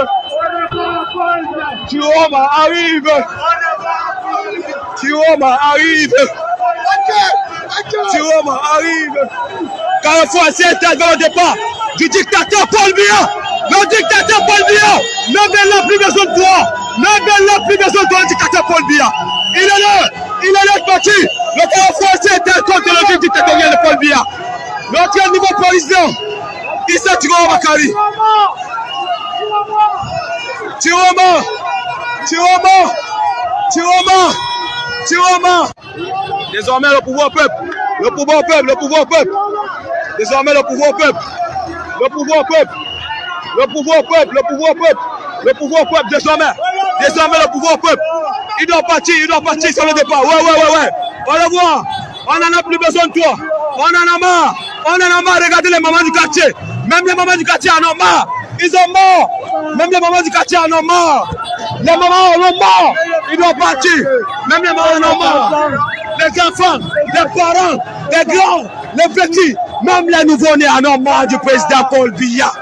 Même les nouveau-nés, ils doivent partir. Ils doivent partir. Ils doivent partir. Ils doivent partir. Le président Paul Biya, il est là de départ. Il faut partir. Regardez comment on est en train de détruire les photos. Les pancartes du président Biya sont en train d'être détruites. Ça, c'est le départ. Ce qui montre que la population camerounaise n'en a plus besoin. Ici, c'est le Carrefour KDD. Le Carrefour KDD, encore le Carrefour KDD. On n'en a plus besoin du président, le dictateur Paul Biya. Désormais, le président, c'est Issa Tchiroma Bakary, le président de la nouvelle République, le président du changement, le peuple au pouvoir. Merci beaucoup, aux frères. Nous sommes là, tous mobilisés. On n'en a plus. Oh. Okay, Wow. Sandrine, I think as the hours, the minutes are passing, the euphoria is increasing. Yeah. It's almost 6 p.m. in Cameroon, and we've seen that the protest has gained steam. And so far, really so good. We've not really had any reports of maybe something terrible happening. I really pray that it should just be that, because it doesn't mean that. Et là, on était à Newbel. Et je pense qu'ils ont dit au Carrefour 5 étages, on avait les images de... Oui, là, on est retourné à l'extrême nord du côté de Kaikai. Kaikai qui est également un endroit assez important du côté de l'extrême nord, à Marois. C'est assez impressionnant de voir comment est-ce que les populations sont attentives. Et j'allais dire aussi de voir combien est-ce que Internet est devenu un outil, mais alors très important pour les Camerounais qui ont pu suivre l'élection de bout en bout. Et c'est également à partir de cet Internet que M. Tchiroma a fait sa publication et a lancé son appel à la manifestation dans toutes les parties du Cameroun, dans tout le Cameroun, mais aussi dans la diaspora. Et on peut dire jusqu'ici que c'est un appel qui a été suivi. par les populations qui devaient se mettre dehors à 15h ce dimanche, 15h du Cameroun, bien évidemment. So it is a lot happening. So c'est vraiment incroyable. So to listen those people in New Bell. A lot really happening. A lot really happening. A lot. Mm-hmm. Okay, ici, toujours à l'extrême nord, ça c'est Tangon.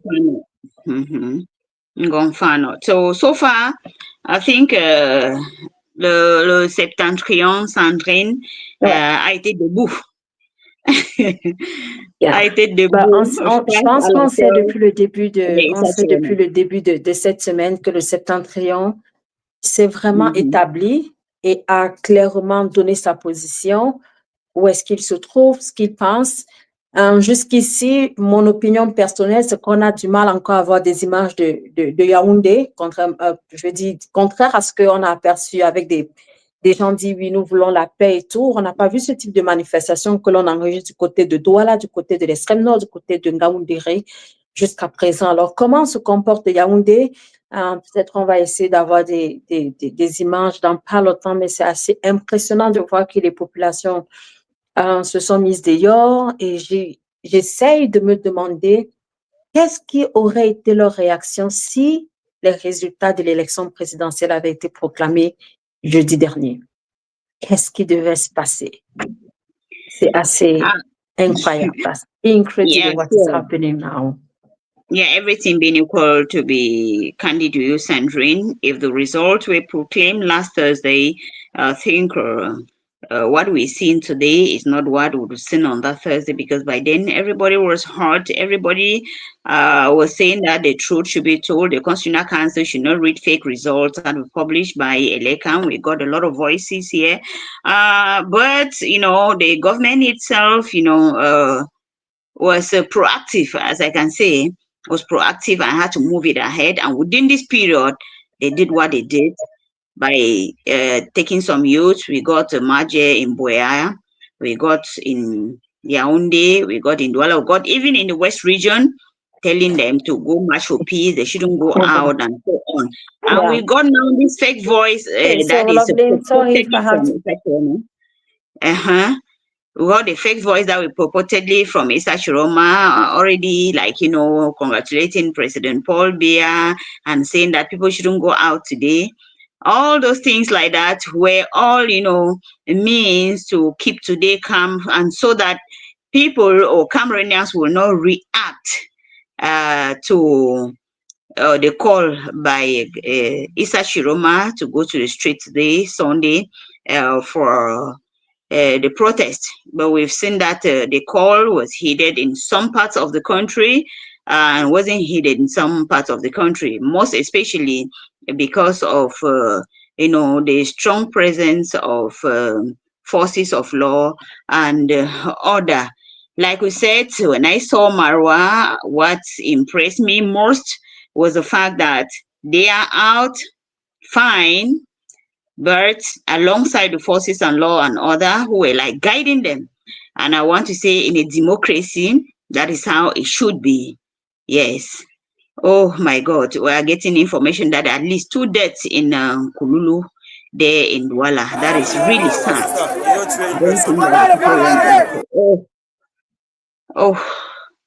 It's really, it's sad. It's sad, and that's what we have been saying, that they shouldn't use a live bullet. It's unfortunate. It's unfortunate that we should kill our own, that we should shed blood. It's bad. I wish it wasn't like that. I wish forces of law and order and all protesters in Douala could see what is happening in Marwa. That thousands have come out and they are doing their protest march alongside forces of law and order, under the guidance and the watchful eyes of forces of law and order. I feel bad seeing what has just happened. It's so painful. These youths, they didn't come out today. Oh, it's sad. It's sad. I wish the world could see this. and really come to the aid of Cameroonians. Sandrine, it's sad. I feel really bad. Yes, Loveline is super like I don't know, I have no words. I couldn't imagine that we will reach that point. Yeah. Today it is super sad to reach that point, and then I don't know if it's that in that condition and atmosphere that we will continue the constitutional concert tomorrow. Honestly, I'm shocked. I have no words. Honestly, I have no words. It is painful. It's so painful. It is so painful. I really feel bad, and sincerely, I don't even know he or she who has opened fire in the midst of protesters, and that it has come to this one. These are the type of things I usually ask myself. I don't know how somebody will go and have a peaceful sleep after such an incident.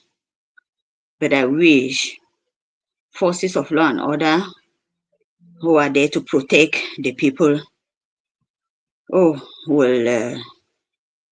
only guide protesters to just continue their march and end up going back to their homes. I feel really bad. I feel really bad. I wish it was otherwise. It's a terrible situation, Loveline. It's really sad what we are facing here. In the background, we've been working with some reporters in Douala, and now, bonsoir. On a eu l'information qu'il y a eu au moins 2 morts en Koulouloum. Est-ce que c'est vrai? Bon, excusez-moi, je suis en train de toucher là, c'est que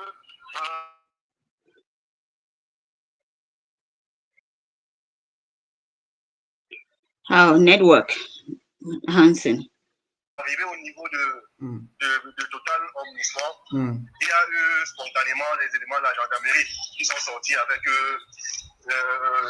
le camion Mami Wata. Ils ont dispersé la foule et ils ont tiré ici là le gaz lacrymogène. Ça a soulevé la foule, et puis il y a eu un mouvement de tiraillement ici entre les forces de maintien de l'ordre et les manifestants. Donc, si on va dans les toucher, c'est parce que le gaz lacrymogène est encore présent dans l'air ici, là, donc du coup ça étouffe la population et tout. Mais il y a eu des chaufferets, il y a quelques, même l'eau est finie dans le camion de la gendarmerie.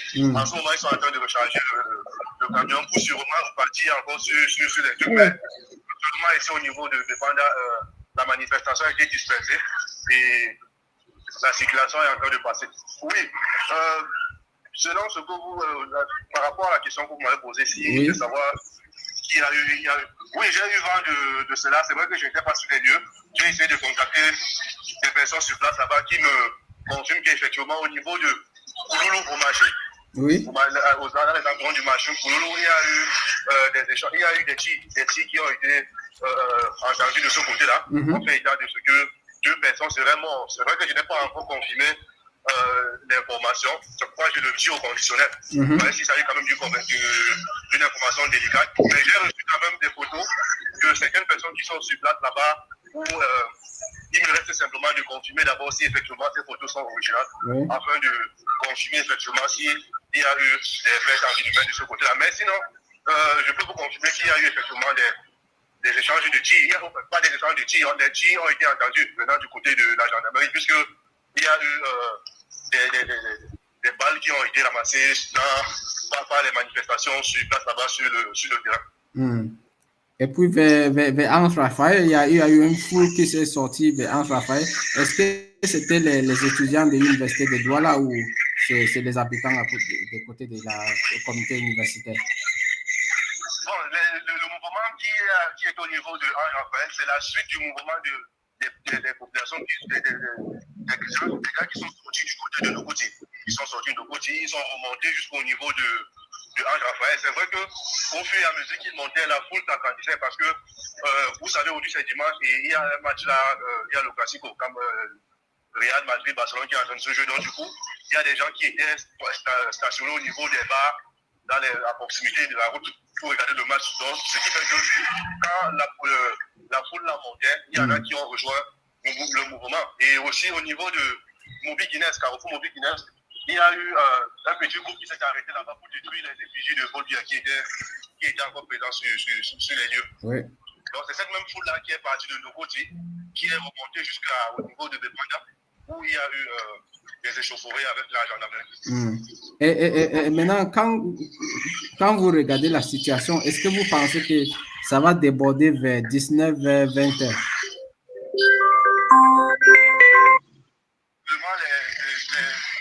Les gens qui manifestaient ici se sont dispersés. Mais d'après ce que j'entends dans la foule et tout, c'est pour qu'il allait mieux se préparer et refaire encore une nouvelle surprise. Parce que vous savez, comme je l'ai dit tout à l'heure, les forces de maintien de l'ordre qui étaient stationnées du côté de Carrefour de côté ont été débordées de manière spontanée. Donc, rien n'était vraiment préparé.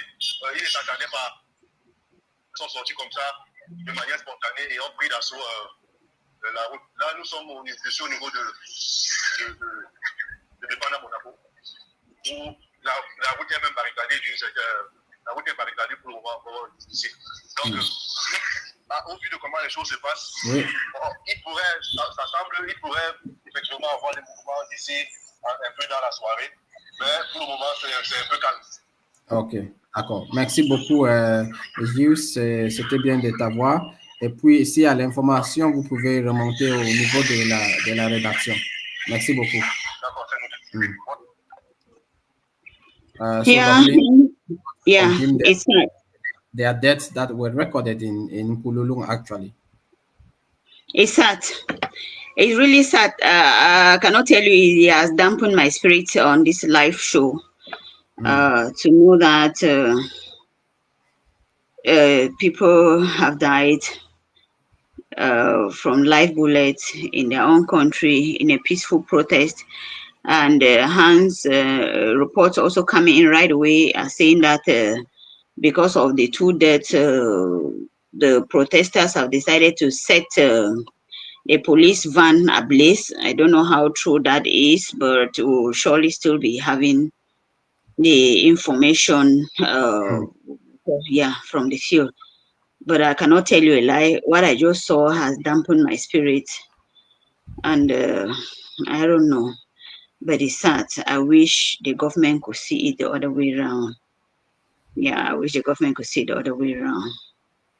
It's sad. Yeah, we've been having also information coming in from mostly New Bell area, where you have a vast the population of Muslims who are there.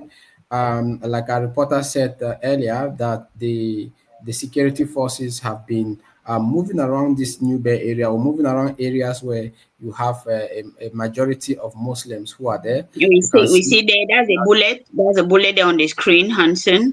Yeah. You can see that live bullets actually went out today. This one is Douala. Equally, there were some live bullets that went out in Garwa. There's a video that was sent to us. We can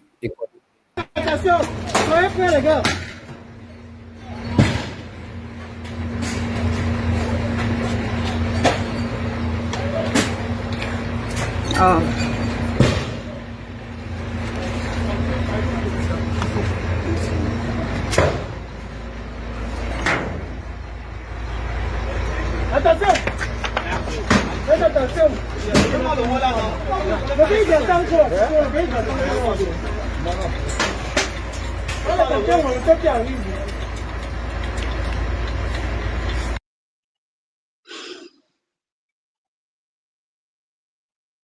Sandrine? Yes, Loveline, I can hear you. Ça, c'est une situation réelle. Je ne sais pas exactement dans quelle partie de la ville. On parlait de Garoua, on parlait de Koulouloun. Koulouloun, c'est du côté de New Bell. C'est à Douala, où il y a eu des manifestations qui se sont avérées violentes. Je pense qu'au-delà d'avoir ces images, je peux voir un reporter de Vox Africa qui est juste là à l'image. et qui a la possibilité de voir ces hommes en tenue qui tirent sur qui tirent de l'autre côté, probablement dans les villages environnants. Je dois également signaler, et on va peut-être revenir à des manifestations qui sont, merci à ceux qui font passer l'information, mais je pense qu'on devrait aussi arriver à revenir sur des images où les gens manifestent de façon assez pacifique, au-delà bien sûr de la violence qui est une information qu'on ne saurait négliger. Donc, je pense qu'on va également faire de cette façon-là, avoir des images de personnes qui protestent de façon pacifique, même s'il y a des coups d'éclat enregistrés ici et là. And I'm just getting also some information that there was some light manifestation. I'll just call it light in the East region. The police passed, and I saw some youth chasing the police vehicle there. It's that's what is killing me so much is the blood that I've just seen. Sandrine, sincerely, I wish they could do it just like we saw in Marwa. Je pense que c'est Loveline, it's okay. Je pense que lorsqu'on parlait des manifestations, il y avait également cette possibilité qui pouvait arriver, même si on ne la souhaite pas, qu'il y ait des violences qui soient enregistrées. Ça arrive lorsqu'il y a des manifestations, ou ça peut arriver. Je pense que je préfère dire ça de cette façon-là. So it could happen that we reach that everything escalate and then we reach to the point of violence. That can totally happen. Yeah, sure. In as much as we expecting that things could get out of hands, but also we didn't expect that live bullets should be used on the people. That's it. But I think now it would be to the government to assess what is happening, and so maybe to the international community to see what is happening right now in Cameroon. People were just asking to have a peaceful protestation, but everything just de-escalate, and then we reach the point of the violence. Was it the point of that? I'm not sure. We start asking ourselves here that how come we had some people who did a peaceful protest, asking for peace. This Kylie. That's the Kylie. Right. Yeah, we've seen Kylie there. How come we had some people who did their peaceful protest and they didn't have an issue, who were saying that they want peace, and these other people who said that, okay, we want that the truth should be read tomorrow, yet we already have bloodshed, we already have a loss of lives and so on. So it starts making us to ask the questions of really, if there's so much sung about democracy, is really what is happening, because it's heart-rending to see it like that, to see lifeless bodies on the street. It's heart-rending. Et je pense que c'est bien aussi, comme on le disait, d'avoir des images qui, au-delà de montrer des personnes sans vie, on sait que ça fait mal, c'est difficile, mais lorsqu'il y a des manifestations, je sais on ne devrait pas arriver à ce point-là, mais c'est arrivé. So we just need to give out the information to tell people what is happening, and then on va juste continuer à dire ce qui se passe. There are some violence in some points that people that keep like protesting peacefully. So maybe we need to have all those in the same basket to assess what is happening now in Cameroon. So I don't know the person who is putting the images on. If you can maybe go back on some of the images where people were just like talking, and then just have some peaceful manifestation.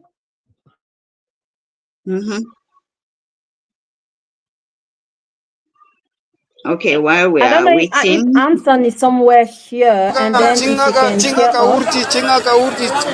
Okay, here is Yaoundé.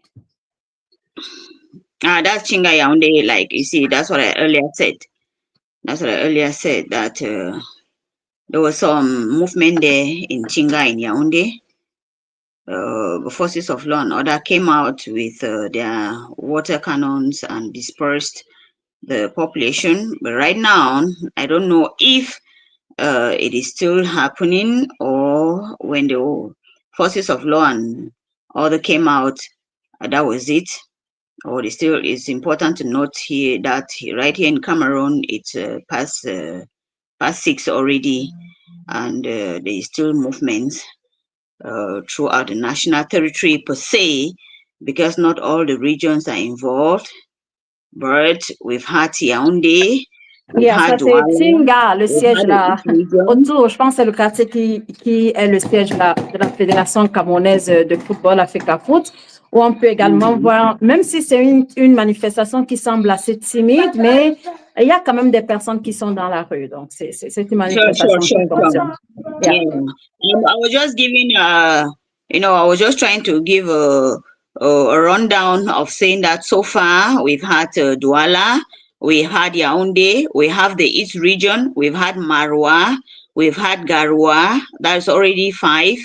I think from the beginning we had Ngaoundéré, Sandrine.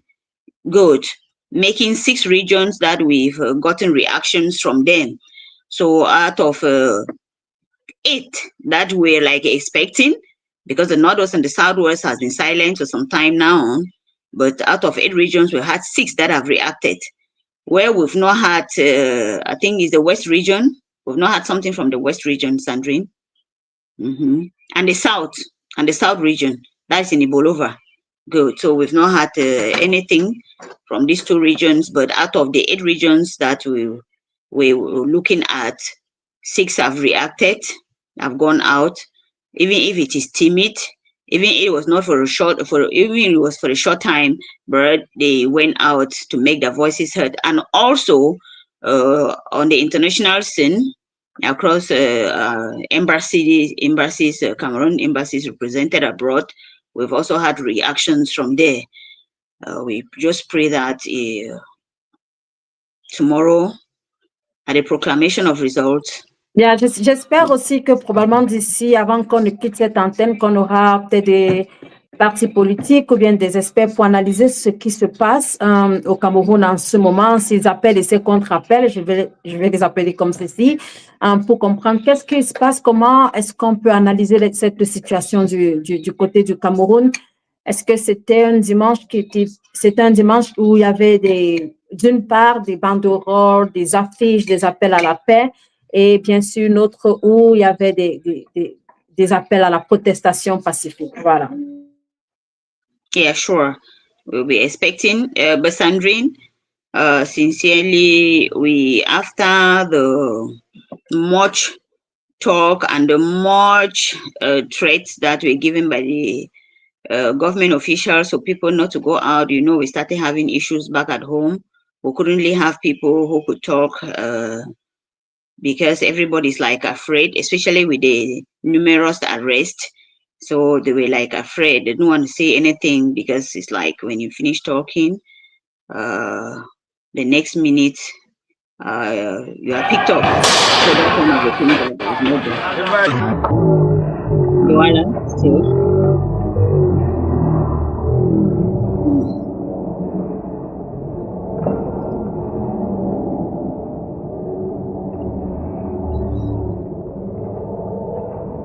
That is still Douala then.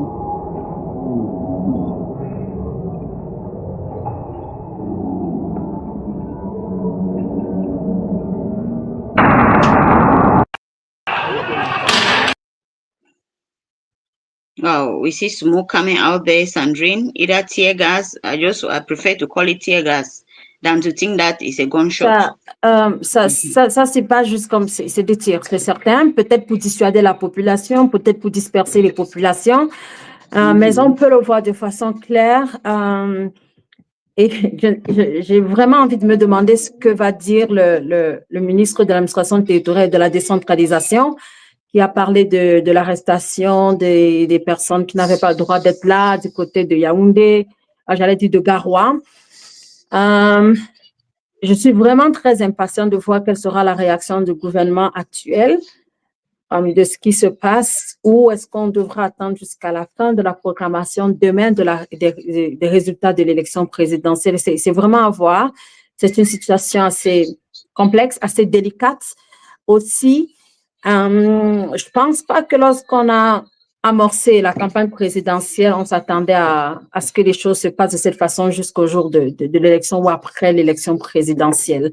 Donc, on va continuer à observer, à voir ce qui se passe. Merci donc à tous nos reporters, ceux qui sont sur le terrain, ceux qui nous envoient de fabuleuses images. Merci à vous. Merci également à ceux qui sont dans la diaspora. On a eu des manifestations du côté de Londres, du côté de Paris. Merci donc à vous qui vous nous envoyez ces images, qu'elles soient belles ou pas. Mais c'est ce qui fait la beauté de l'information. Il faut dire tout ce qui se passe, il faut montrer tout ce qui se passe. Et on pourra faire des analyses, donner nos opinions sur ce qui est en train de se passer. So, j'espère que dans les prochaines minutes, on aura peut-être Aro Benson ou Bernard Galim pour parler avec de la situation. Là, on va laisser les images parler. Là, nous sommes à Bafoussam dans l'Ouest Cameroun. Wow, that's Bafoussam. Wow.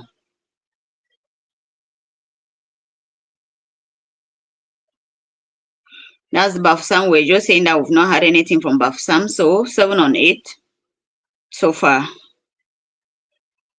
7 on 8, and while we thanking reporters throughout the national territory, there are also fears coming back from the streets that they are afraid that there might be more arrests this night in some neighborhoods throughout the national territory, especially where these manifestations they started from. Like we were saying a while ago about a neighborhood in Douala, Raphael, where we have a Muslim population, Sandrine. So they... Non, je dirais pas quand je rappelle, c'est juste de la population musulmane. Non, c'est une population beaucoup plus estudiantine. Beaucoup plus. Ce sont des étudiants. Je pense qu'on prendrait ça de cette façon-là, que ce serait facile pour tout le monde. Est-ce qu'on peut juste laisser les images de Bafoussam, peut-être pour entendre? Yeah, what they are trying to say is that there might be more arrests this night, especially from where the manifestation started before tomorrow's proclamation of results. La proclamation est prévue pour 10h heure du Cameroun.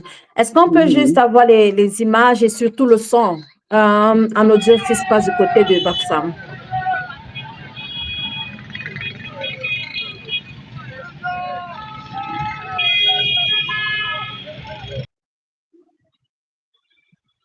Okay, so we have Bafoussam there. If we can have a sound, if we can have the reaction, we can have yeah, thank you so much.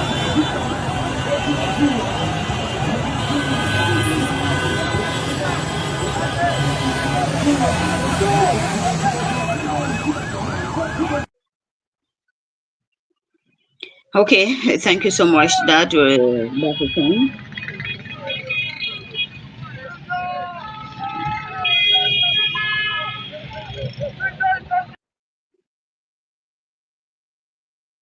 It's so emotional there to see compatriots on the street, irrespective of blood of their own that is already dripping on the street. They hold on to their protest. I just want to think that maybe the regime in place should see this as a sort of determination, and instead of using force, they should instead look for a means to talk things out peacefully in order to preserve lives. Sincerely, Sandrine, I'm feeling so bad because we know what is happening in the Far North region. It's okay, lovely. It's okay to feel bad, but it's not okay to have your mission go over you. So maybe you need to try to have a balance. Yeah, I know. I can understand. I can feel that. But you just need to make sure that you can have your emotion to go over. Yeah, because I'm thinking of what is happening in the Far North region, in the northern part of the country, Boko Haram. I'm thinking of what has happened in the north and the northwest and southwest regions of Cameroon for the past 9 years. Cameroon has lost a lot. Je suis totalement d'accord avec toi. Je sais qu'on le sait. So there are many people that lost their life. So it is the government should be accountable for what is going on. It's not your responsibility. They should be accountable for what. Okay, let's go first in Limbe.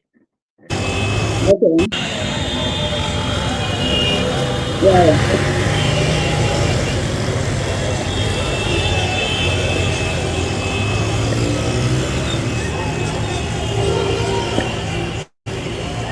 Now we're now having 8. You want to start putting the English speaking regions, we're having 8 on 10.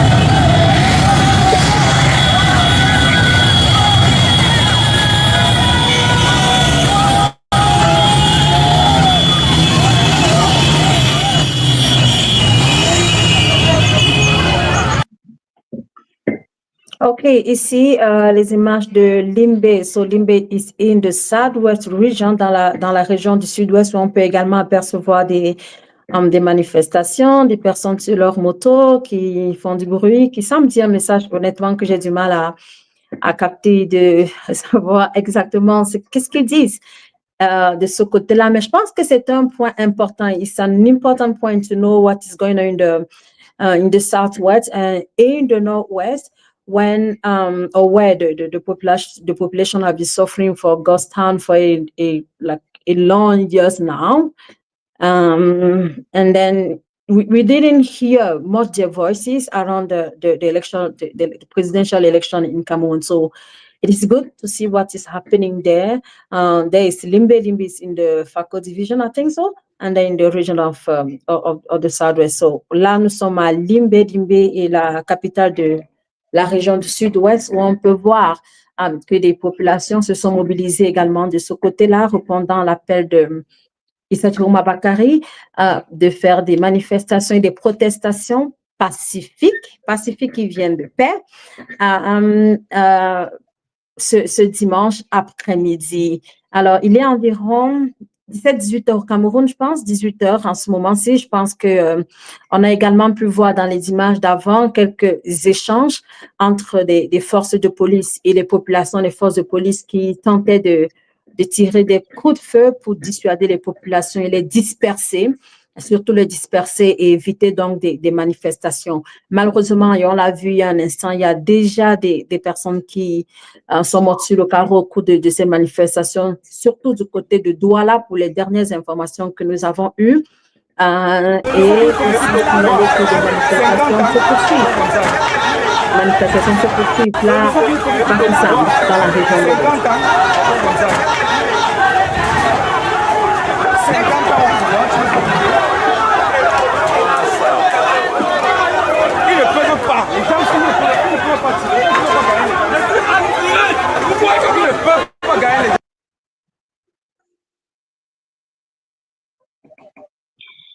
Okay, that's Bafusam. We see they're trying to, like, they want to put barricades on the road. Then Bafusam, might be they are meeting with resistance from forces of law and other reason they want to put some barricades on the way. But however, I wish they just they've talked of a peaceful protest. I think they should keep it at that level, Sandrine. The peaceful protest. Absolument. Là, Bafoussam, et j'espère, je vais demander à Hanson ou à Mimi, je ne sais pas qui d'autre, s'il y a des possibilités qu'on ait peut-être Eritinje ou Rebecca Enonchon, peut-être pour discuter avec nous de cette actualité. Parce que tout ce que j'ai juste en tête maintenant, c'est de me demander comment est-ce que ça va se passer d'ici à demain, lundi, d'ici à la proclamation des résultats de la présidentielle. Je pense que les images de Bafoussam parlent d'elles-mêmes. Bafoussam, c'est dans la région de l'Ouest. Et on a déjà enregistré plus de 5 régions au cours de ce moment, des manifestations dans toutes ces régions du pays, dans l'extrême nord, dans le nord, dans la Damawa, dans le sud-ouest, dans l'ouest, dans le littoral, à Douala précisément. Je pense que c'est déjà si ça on a parlé de l'Est aussi. L'Est? L'Est, OK, ça en fait 7 ou 8 régions dont nous avons parlé. C'est un nombre assez important quand même. Ouais.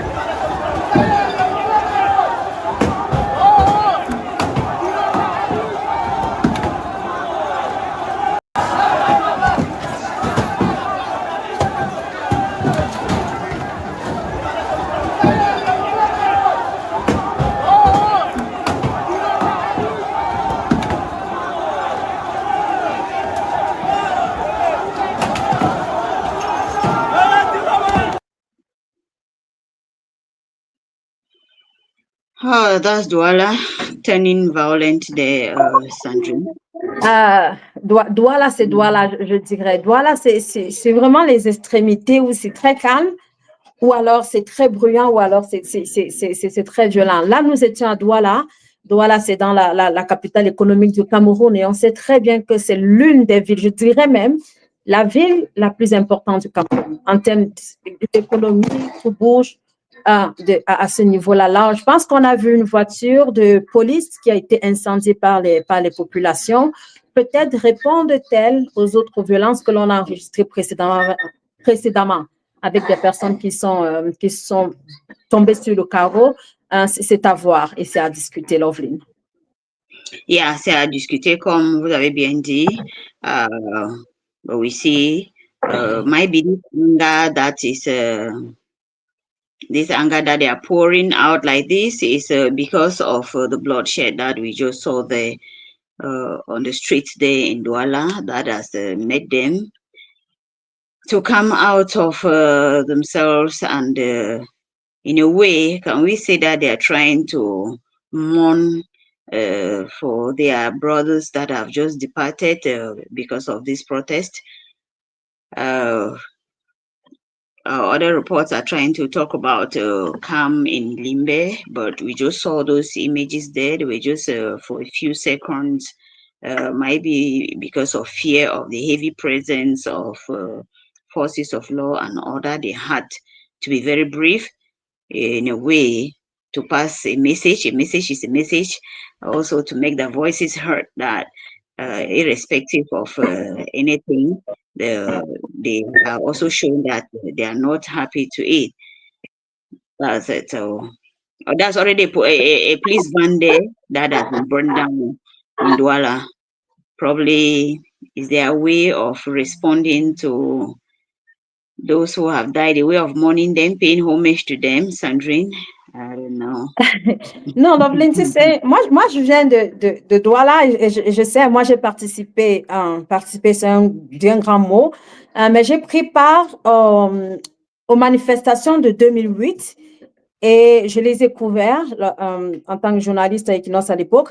Et je peux te dire que Douala, c'est exactement ce qui est en train de se passer. Lorsqu'on parle de manifestations, Douala, c'est vraiment ça, où tout le monde va être calme et rester peut-être dans son coin, ne rien faire si les gens ne veulent pas coopérer.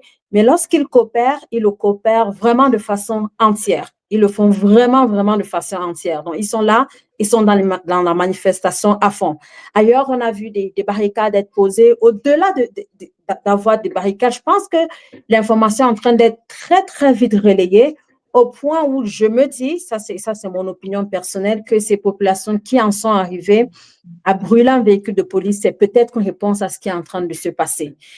Alors, je me demande, j'espère qu'il y aura une déclaration du gouvernement dans ce sens, avec ces manifestations que l'on ne pensait pas arriver jusqu'à ce niveau si on parlait de manifestations pacifiques. Et puis même ailleurs, regardez, il y en a qui sont en train de faire la même chose. They're doing the same thing in the diaspora. But I'm not sure that you can see like policemen around trying to defy the population. It has never happened like that.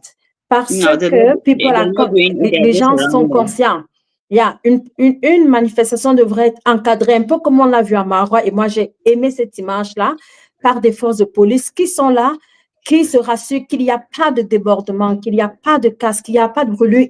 Les forces de police devraient être là, exactement pour cette cause-là, pour contrecarrer. Mais ce n'est pas ce que l'on observe du côté de Douala. Je sais très bien, je suis consciente que Douala est un point assez névralgique, assez fort, qui parle pour beaucoup. Vous pouvez être partout au Cameroun, mais l'ambiance que l'on peut avoir dans une partie du pays, là, je pense qu'on est du côté de, si mes souvenirs sont bons, on a eu ces images ça c'est Douala, certainement une autre partie. Je vais juste vérifier avec ceux qui sont, avec nos collaborateurs, pour qu'on se rassure dans quelle partie. Moi, j'ai bien l'impression que ça, c'est à l'extrême nord. OK, au nord, cette fois-là, bien, à Garoua. Yeah, that's it. Yeah, bien, ça c'est à Garoua. Garoua, c'est au nord, et on a vu Garoua, on a vu Marois ce matin avec des populations dans un couloir, Okay, en train de protester, en train de faire leur manifestation, et des forces de l'ordre dans un autre côté, en train de marcher tout autour d'eux. Je pense que c'est ce qui devrait se passer de façon générale, partout. Les forces de police simplement pour encadrer ceux qui sont en train de manifester, pardon. Et au bout d'une certaine heure ou de 2 heures, tout le monde va rentrer chez lui et la ville pourra reprendre son cours. C'est vraiment difficile de comprendre ou bien d'admettre ou d'accepter que l'on arrive parce que la situation s'amplifie et crée des dégâts comme ceux que l'on a pu voir. Mais c'est également possible de pouvoir éviter ces dégâts-là si tout le monde joue son rôle. Si les forces de sécurité sont là justement pour permettre que les gens soient en sécurité, alors elles restent et permettent à tout le monde d'être en sécurité. Ceux qui ne prennent pas part aux manifestations, elles pourront être là, mais elles seront sûres qu'il y a des personnes qui sont là pour les protéger, alors qu'il y a de l'autre côté des personnes qui devraient le faire de façon pacifique. Donc, bien. Je pense qu'on va avoir d'autres images, d'autres endroits du pays, en attendant de voir un peu plus clair dans la situation de Douala et d'avoir des commentaires, des dernières informations à propos de ceci. Je pense que Bernard, Galim et puis Hanson vont nous retrouver bientôt. Peut-être on va faire un switch très bientôt. Yeah, they will surely soon to meet us here while we're waiting for images from other parts of the country or even other parts of the region like in the littoral region, Douala, the economic capital of Cameroon, the backbone of the economy, the backbone of Cameroon, economically speaking. Different areas in Douala have already reacted, just like in Marwa, just like in Garwa. It's not just one spot there or not one neighborhood that has gone out, but many of them have gone out. We're expecting that it's almost it's about 28 minutes to 7 here in Cameroon, Sandrine. So we know that as the day is already drawing near to its end. It's 6:30, right? I think it's 6:30 in Cameroon now. It's 6:32, Sandrine. It's 6:32. Okay, 6:32. Okay. 6:32. That's why I say 28 minutes, 27 minutes to 7 p.m. Places are getting dark, and I know that very soon people are moving out of the streets. And moving out of the streets also mean that they will probably move out of their homes, because somebody just said here that they're going to be mass raids this night again in particular neighborhoods. We pray it shouldn't be the case, because our prisons are full already. I want to say the problems are just too much. Le ministre de l'administration territoriale l'a dit. Il a précisé qu'il y aurait d'autres arrestations. Il a dit, maintenant, où est-ce que ces personnes vont être? Je pense que ça devrait être également à lui d'aménager tout. S'il pense que ça, c'est la meilleure façon de le faire. C'est à lui. Je pense que je dis simplement ce qu'il a dit. Est-ce que je suis d'accord? Absolument pas. Parce que je suis de ceux qui pensent que la paix, c'est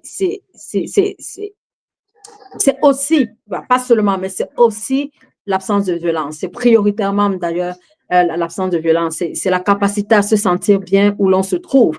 Mais je pense que le débat et la discussion aujourd'hui, c'est de se demander, est-ce que les personnes qui manifestent, est-ce que c'est parce qu'elles ne sont pas, parce qu'elles sont violentes? Non, je pense qu'elles recherchent une certaine paix.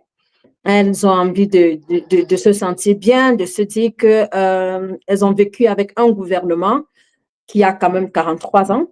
Et c'est simplement je pense que les populations ont juste soif de voir à quoi peut ressembler. Voilà, un autre gouvernement. Je lisais ce matin une pancarte d'une personne à Douala qui a dit, je me souviens pas si c'est Douala ou ailleurs, qui a dit, je marche pour ma vie. Je pense que beaucoup de jeunes qui sont dans la rue, beaucoup d'hommes, beaucoup de femmes that on the street now, that you're thinking that they have their own grief against the system in place. They just want to make sure that they can have jobs, that they can feed themselves, that they can go to the hospital, that they can have medication, that they can have water and electricity plus internet. So just the basic. So I'm not Basic sure if you necessities. see a mom who is in Sandaga, for example, in Douala, who has to wake up at 3 a.m. to go in the market, that she just wants to make sure that she has growth to be able to carry a stuff from Sandaga to go to her own market to try to sell that. So it's not like, I think that people are just trying to say, we want something new. That's it. That's my own opinion. And I know I'm someone who is super peaceful, so I'm like, okay, we don't need to reach to that point. But Sure, we really don't want to get to that point. I think Benanga Lim is on standby to come in, Sandrine. So soon he'll be joining us, and later on for Hansen, who is the brain behind our images from the different parts of the country. He too will be coming in very soon. Absolument. On va avoir Benanga Galim qui va nous rejoindre sur cette plateforme. On essaye d'alterner, de se mouvoir, d'être ici, d'être ailleurs, pour être ensemble avec vous jusqu'à ce qu'on peut appeler la fin de cette manifestation. On avait vraiment envie de comprendre comment est-ce que les Camerounais allaient répondre à cet appel de Issa Tchiroma Bakary, de voir comment est-ce que ça se passe sur le terrain. Merci à vous de rester toujours connectés. On aura aussi probablement, je l'espère bien, d'autres analyses qui vont venir et d'autres images. Ici, c'est Aqua qui est le centre des affaires à Douala. Bien, merci à ceux qui nous procurent des images assez excellentes. Yeah, I don't know if really there is any sound. Okay, ici, okay.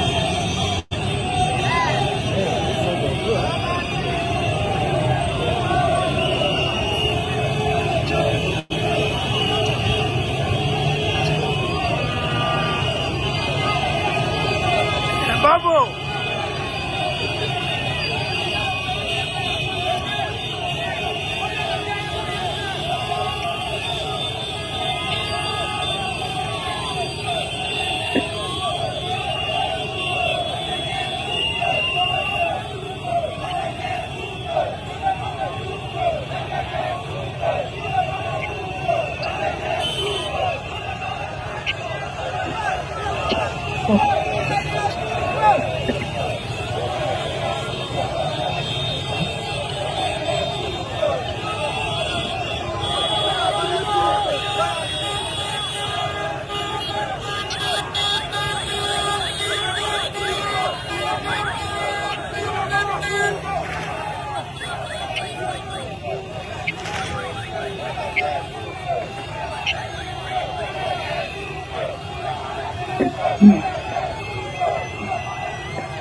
OK.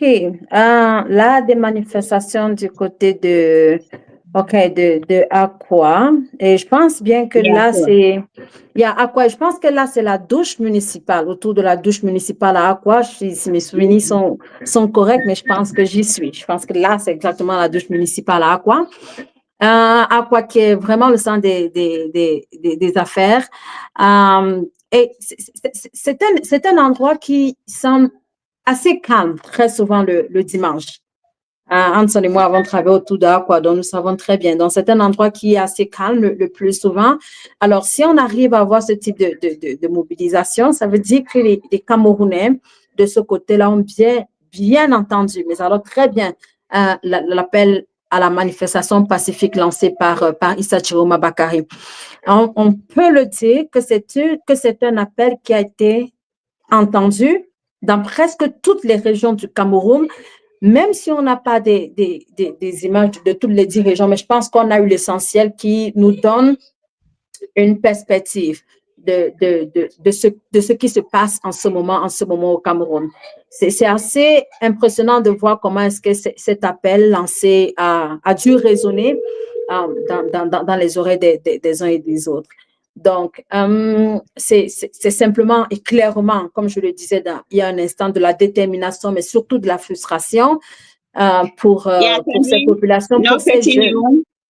Determination, like you're saying. I want to hear these protesters because sincerely, after what happened, we're expecting that maybe they should chicken heart out of the protest, but their number has instead increased, their anger has increased, and so on. So sincerely, I hail them for doing what they're doing. But also here, we like in Douala, or maybe the population is so much, or they have come out in many places because we're not seeing forces of law and order right here now who could, direct them, just like we saw in Marwa, which was so peaceful, which the population was much as well. Though we learned that the population in Douala that has come out is much more than that of Garwa, that we had the reporter in Marwa, telling us about more than 6,000 bikes out with pedestrians as well who came out. So the population in Marwa was much and peaceful with under the guidance and watchful eyes. Je pense que Bernard Galim devait nous rejoindre dans cette discussion. Si Bernard est là ou pas. Et je pense qu'on va essayer en background avec Anson de voir si on pourrait, d'ici à 30 minutes ou 1 heure de temps, avoir peut-être, d'ici 30 minutes, disons-le, parce qu'on est déjà à l'antenne, ça fait un peu plus de 2 heures maintenant. Et on sait qu'on est déjà à la fin de la journée du côté du Cameroun et les choses pourraient changer. Ça veut dire que les personnes qui sont dans la rue pourraient retourner chez elles. Et puis que peut-être Issa Tchiroma Bakary fera le bilan de son appel, d'une part, et que peut-être le gouvernement du Cameroun va faire une sortie en réaction à cet appel qui a été suivi. So, Bernard, before we will stay here in and out, you know that. But I have a quick question for you. What is your opinion on what is going on now? So do you think that people are clearly listening? They follow that call to the peaceful manifestation well? What is your opinion on that? Thank you so much, Karine. Thank you so much, Sandrine. Oh, my Lord. My name is not Karine yet. I'm happy to I be know, back. I like teasing you. It's okay. I was reading a news story about former Equinox journalists, and it looks like I ended with Karine Sontia. So that's, oh, that's I why. See. Okay. Yeah. Your name is on the list, Karine, Kate, Cedric.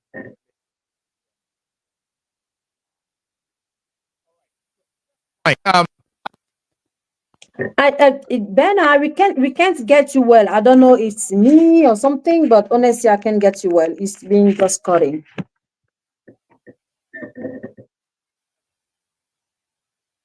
I don't know if I have a problem or hearing issues. Yeah, okay. So Bernard will come back. Bernard Galim nous revient. Pendant qu'il est là, je vous supplie, vous qui êtes sur YouTube, Facebook, Twitter et ailleurs, s'il vous plaît, on l'appelle ici Call for Action.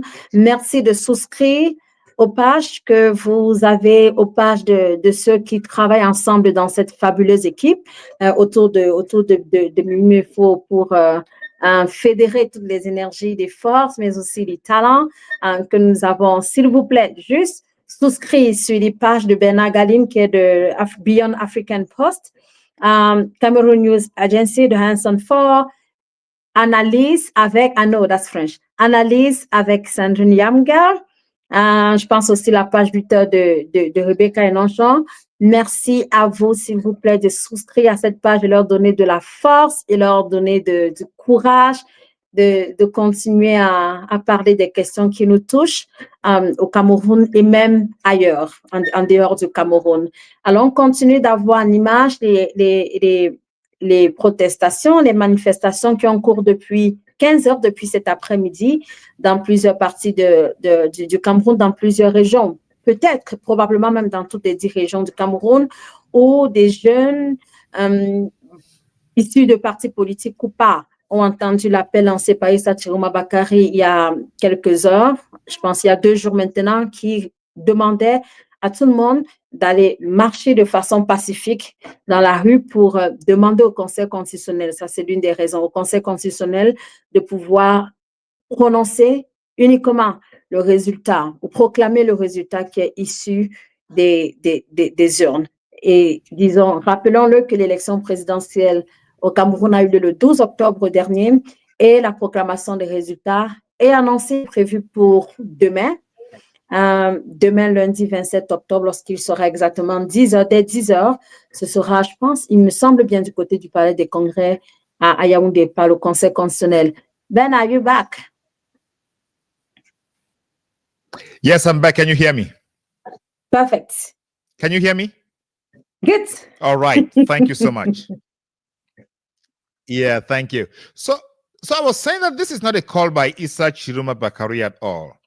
He was just a mouthpiece of the movement, right? The movement that is advocating for change, the movement that wanted to ensure that there is transition from the Paul Biya regime to a new Cameroon. And that movement is made up of Cameroonians. If you remember, most of our guests have told us that before the elections, they put a lot of effort in trying to get a consensus candidate, but that didn't work. But the population, Cameroonians, the citizens decided to have a consensus. And that consensus fed on Issa Tchiroma Bakary, meaning he is not even, because Issa Tchiroma Bakary did not do something specific to merit that grace, to merit that love, to merit that support and the votes from Cameroonians. It just went out to him. The votes just went out to him. So it's not an Issa Tchiroma Bakary call. It's a call from Cameroonians speaking to themselves, asking themselves what they need to do to ensure that there is a movement. Because if that call were from Issa Tchiroma Bakary, I think Cameroonians would think more about the past. Cameroonians would be thinking that these movements, these manifestations, these marches are happening in Mali. In Issa Tchiroma's words, this will be Mali, this will not be Cameroon. So we take away the personality from the scene and we put the reality, we put the picture of what is happening, and we see that Issa Tchiroma Bakary is just a figure in the whole image. He is not the person. So one thing that should be very clear here, and I will draw parallels with the Anglophone conflict. You take Issa Tchiroma Bakary out of the scene, what has happened today will not end. It will not end. When you took Agbobala, Honorable Aya, Fontem Nebal, Tassang Wilfred, Bobga Harmony out of the scene by sending some to prison and forcing some into exile, it did not end. When you went to Nigeria and captured Shufai Bless, captured Seseko Ayutabi and all the rest, it did not end. It continued. And I think that is a message that Cameroonians are sending out today. This is a movement. This is not a person. You took Njekam Kameni, you took Anissa Ekane, you took Fabrice Lena on the eve. You attempted to take Issa Tchiroma Bakary. It did not stop. Those Cameroonians who are on the streets from north to south, east to west, they are not there because they are seeing Issa Tchiroma present. No, they are there because they are making a message out clear. We want change. We want that transition. It is not a question. It is no longer a question of who. It's a question of what. What do Cameroonians want? Which translates into telling us that all the threats about arrests, shooting, killing, torture would end in vain because Cameroonians have made up their minds that this is a time for change, and that change they are working for insistently and persistently, meaning they are bent on having it. So it's not a question of Issa Tchiroma Bakary now. It's a question of that movement that is ready to take Cameroon from what it has been over the last 43 years towards a new direction. You can argue that the new direction is unknown. You can argue that the new direction is led by someone who was part of the failed regime. You can argue that the person who is leading it now cannot be trusted. That is not what Cameroonians are looking for. Cameroonians are simply looking for a new direction that Issa Tchiroma Bakary agreed with the L'Union pour le Changement that it is going to be a 3 to 5 year transition where Cameroon will sit, reevaluate itself, and set that direction. It's not going to be a one-person direction. It is not going to be a direction guided by a philosophy that has failed Cameroon before. Issa Tchiroma Bakary's campaign centered around the 3 to 5 year transition. It did not center around what he is going to do. It did not center around his manifesto. Nobody cared to listen or ask for his manifesto. All Cameroonians wanted was somebody who agrees with the other parties that he is going in to bring change, that he is going in to listen to Cameroonians. And Issa Tchiroma Bakary accepted. He gave in. He accepted that he is going to do what Cameroonians want him to do. And he has been repeating on that message. That is why a short 2 days ago, he called for demonstrations and protest march today. And the protest marches are going on. 2 days. That means there was even no time to coordinate. There was no time to organize anything, but Cameroonians are ready to respond to that people's call. The people's call through Issa Tchiroma Bakary. Like I said, Issa Tchiroma Bakary is not even the president. He is not even a candidate. He is just a cross bearer. He is bearing that cross, that pain that is in Cameroonians' hearts, that pain that Cameroonians are feeling. He is taking it over to where Cameroonians need to be. The fright, the fear, the intimidation is all embodied in Cameroonians, and they have given that to Issa Tchiroma Bakary. When you saw his image, the video in which Issa Tchiroma Bakary spoke today, I saw a man who seems dehydrated, a man who has not been sleeping all this while, a man who is suffering from lack of rest, lack of focus. Why? Because the weight of a nation is on his shoulders. He is out there talking to Cameroonians. And those who think that Issa Tchiroma Bakary is not a man for the moment, those who think that Issa Tchiroma Bakary did not win the elections, bring out the person who you think won the elections. Let him talk to Cameroonians. Let him communicate to Cameroonians and see how many Cameroonians are going to go out to the streets as they are doing today.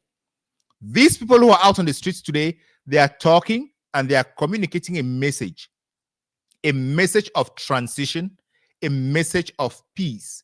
Issa Tchiroma said, we shall walk hand in hand. We shall go out in peace to celebrate our victory. We shall go out in peace to protest electoral fraud. And they went out in peace. None of them carried bullets. None of them carried guns. None of them carried bow and arrows. None of them carried anything that could cause war or that could cause a violation of the peace. But you know what? They met water cannons. They met bullets. They met guns. From who? From the police, the gendarmes. These are people that Cameroonians pay with their salaries. And they use their salaries to attack Cameroonians. Dear forces of law and order, you should not do that. You should not do that. So I think at this material moment, nobody knows what is happening. Tchiroma said, go out on Sunday, celebrate the victory, protest against electoral fraud. He did not talk about Monday. So what's going to happen on Monday? Cameroonians are going to decide. As of now, nobody is deciding on anything. Cameroonians are just going to decide what happens tomorrow. Mais je pense qu'on peut juste parler d'une frustration assez générale de ceux qui sont dans la rue, de ceux qui protestent. Et je le disais il y a un instant, c'est pas juste des personnes qui appartiennent à un parti politique. Je suis même d'ailleurs certaine qu'il y a beaucoup qui n'appartiennent pas à des partis politiques, mais qui simplement essayent de dire leur ras-le-bol, leur frustration, parce qu'il faut être réaliste. 43 ans quand même, c'est quand même un grand nombre. Et s'il faut y ajouter potentiellement 7 ans, ça en fait 50 ans. Je ne suis pas certaine de tout ce que j'ai toujours lu, de tout ce que j'ai toujours vu, d'avoir vu un aussi long moment. On a parlé d'autres leaders qui ont existé, que l'on connaît par leur force, par leur résistance, mais je n'ai pas l'impression qu'on est arrivé à des quarantaines d'années, et surtout dans un pays d'Afrique. C'est vraiment une leçon que les populations ont démontré de leur propre chef, de leur propre droit. They were not mandated by someone to go out. They had a call, they could follow that or no. So they always a choice that you can make. So they made the choice to go out, to go on the street. And c'est juste ce que nous pouvons démontrer, voir aujourd'hui. We are just showing the facts. We are just showing what is happening. There is no one who actually, it was not me, it was not Ben, it was not Loveline or Hanson or Mimi or Kinsey who said to the people, you need to go to wake up and to go out. No, no one did it. They chose to do it. Were we expecting violence? Absolutely no. Est-ce qu'on pensait que les choses vont escalader jusqu'à ce point? Certainement non. Mais ce sont des réalités lorsqu'on arrive à des points de manifestation et ceux qui sont les responsables devraient prendre leur responsabilité de ce qui se passe en ce moment. Moi, je suis toujours marquée, j'ai toujours en tête cette pancarte d'un jeune que nous avons présenté tout à l'heure qui disait « Je marche pour ma vie ». I'm pretty sure that it is a young boy, it's a young man who is looking for basic water, electricity, roads, internet at some point, to be able to go to the hospital and not have to pay $500,000 first before you get sick by a doctor. So people just want like the basic. I'm pretty sure that if people had roads, electricity, water, they could have job. I'm not sure that people were thriving or starving to go on the street. I'm not sure. Like, I think that at this point, people just want something that is simple, that they can have access, as all those young men around the world. We won't have the same level for sure, but I think in Cameroon, people just need the basic. Les gens ont juste besoin d'avoir des choses basiques, des nécessités de la vie courante de tous les jours, de l'eau, de l'électricité, avoir un peu d'Internet. Il y en a, c'est certain, mais on sait à peu près ce que ça coûte en termes d'Internet au Cameroun. C'est trop, c'est beaucoup trop. Avoir de quoi manger, pouvoir aller à l'hôpital sans avoir versé de grosses cautions avant d'être rencontré par un médecin, être ceux qui peuvent se soigner un peu comme les autres le font ailleurs, avoir un plateau médical, avoir un plateau médical, oui, un plateau technique dans nos hôpitaux qui est digne de ce nom, où on peut soigner le paludisme, on peut soigner toutes sortes de maladies sans avoir à se demander où est-ce que je peux me déporter, dans quel autre pays est-ce que je peux me déporter pour aller me faire soigner. Juste des choses basiques dont les populations ont besoin. Et je pense que c'est ce cri, ce sont ces frustrations qui ont appelé les uns et les autres à se mettre hors de leur domicile. Alors, Ben, je pense qu'on aura probablement des images là de côté. Oh, OK.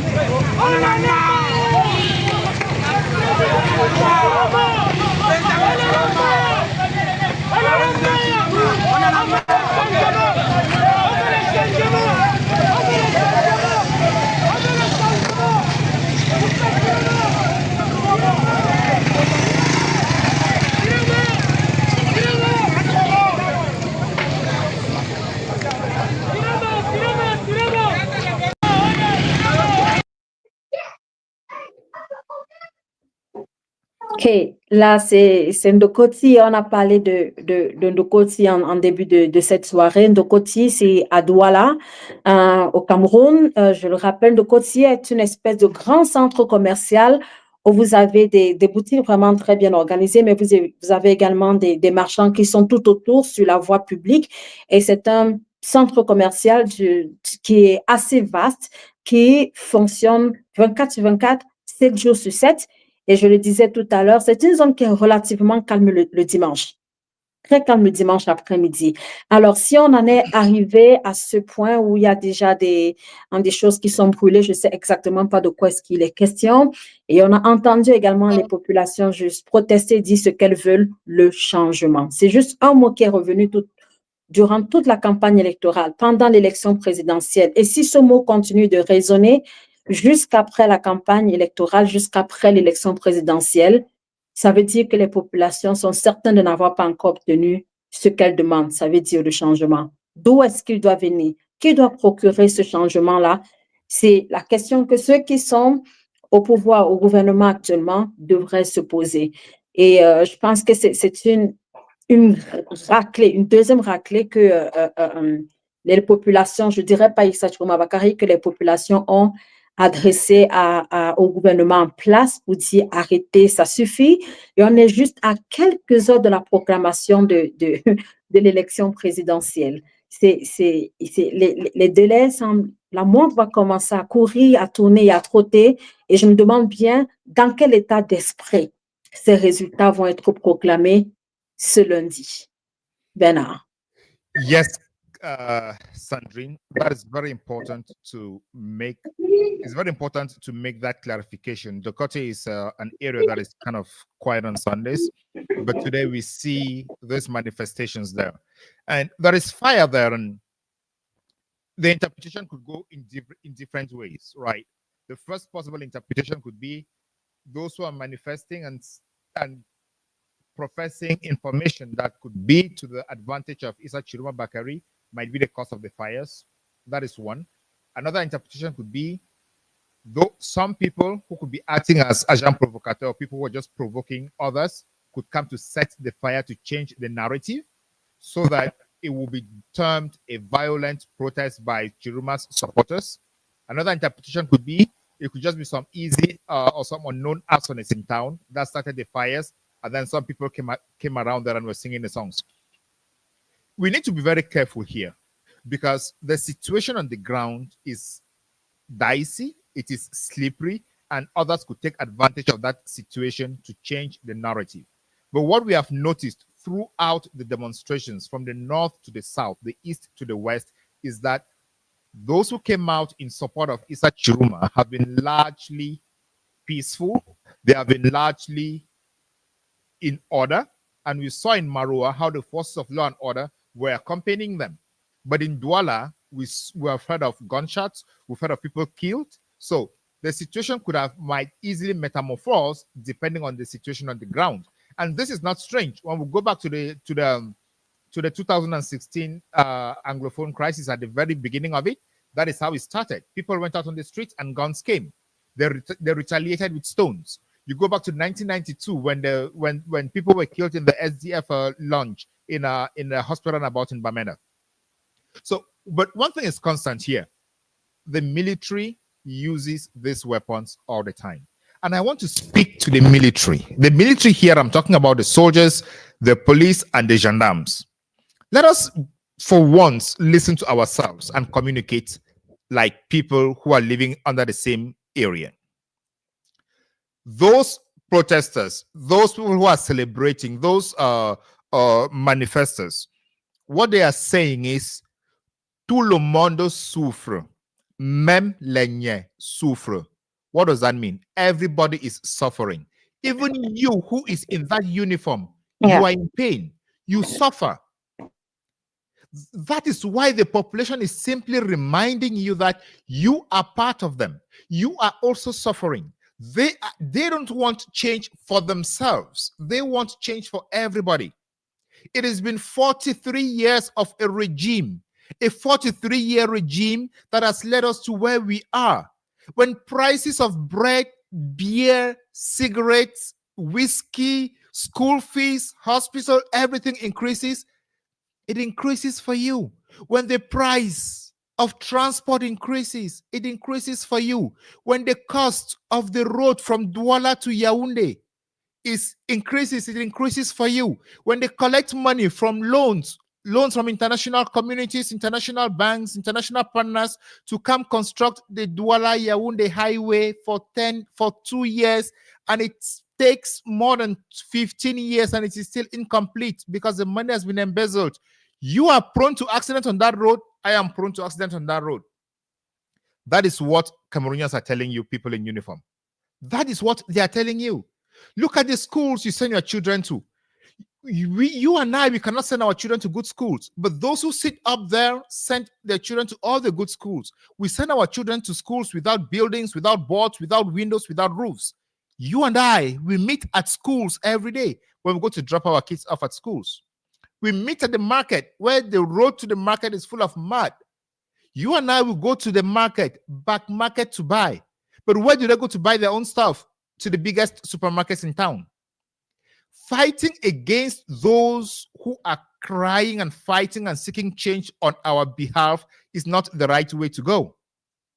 It is not the right way to go. Let everybody understand that at this moment, whether you are a military person, you are a police officer, you are a gendarme, the change everyone is asking for comes for all of us. It does not come for some people and it doesn't come for you. It is true that during this period, they are going to give you some per diems to go out there because you're going to be on outstation. But that per diem gets over after 2 days. How much is it? You cannot use that money for anything. Think about how you were living on the day Tchiroma resigned from the government. Did you have enough money to send your kids to school? Tchiroma resigned at the rentrée scolaire period. Did you have enough money to send your kids to school? Were you having palpitations all night? Were you thinking all night of how you're going to send your kids to school? That is what those protesters are telling you. And that is why the message is tout le monde souffre, everybody is suffering. Même les niais souffrent, even the military uniformed people are suffering. Whether you are a military person or you are a civilian, we have the same problems. And sometimes I'm even afraid to say that you have bigger problems, because as this thing is going, if it escalates, you are going to be sent to fight. They who are sending you to go fight won't be sending their own children to fight. Think of your colleagues who came back from Nozo in coffins. Think of your colleagues who came back from Boko Haram in coffins. Think of your colleagues who came back from Salaka in the east in coffins. This country, this future, this Africa is for everybody. Because you wear a uniform, you are not immune to the pain that others feel. The pain is everybody's pain.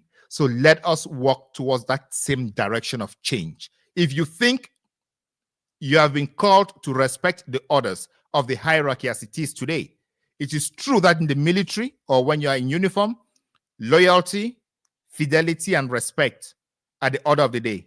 But think beyond that. Think beyond that. Thinking beyond that means whoever is there as president, you are still going to respect that person.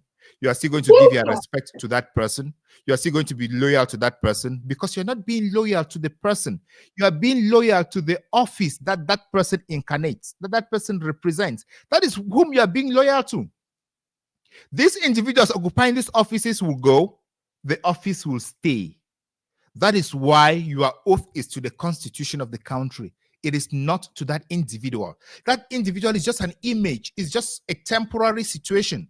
How many bosses have you had who have come and gone? Some have died, some have resigned, some have transferred, some have escaped. That is how life is. But the military remains, the police force remains, the gendarmerie remains. So your loyalty should be to the citizens who own that constitution of the country, who own the sovereignty of the country. Please, please, please, we are in this together. We are brothers and sisters.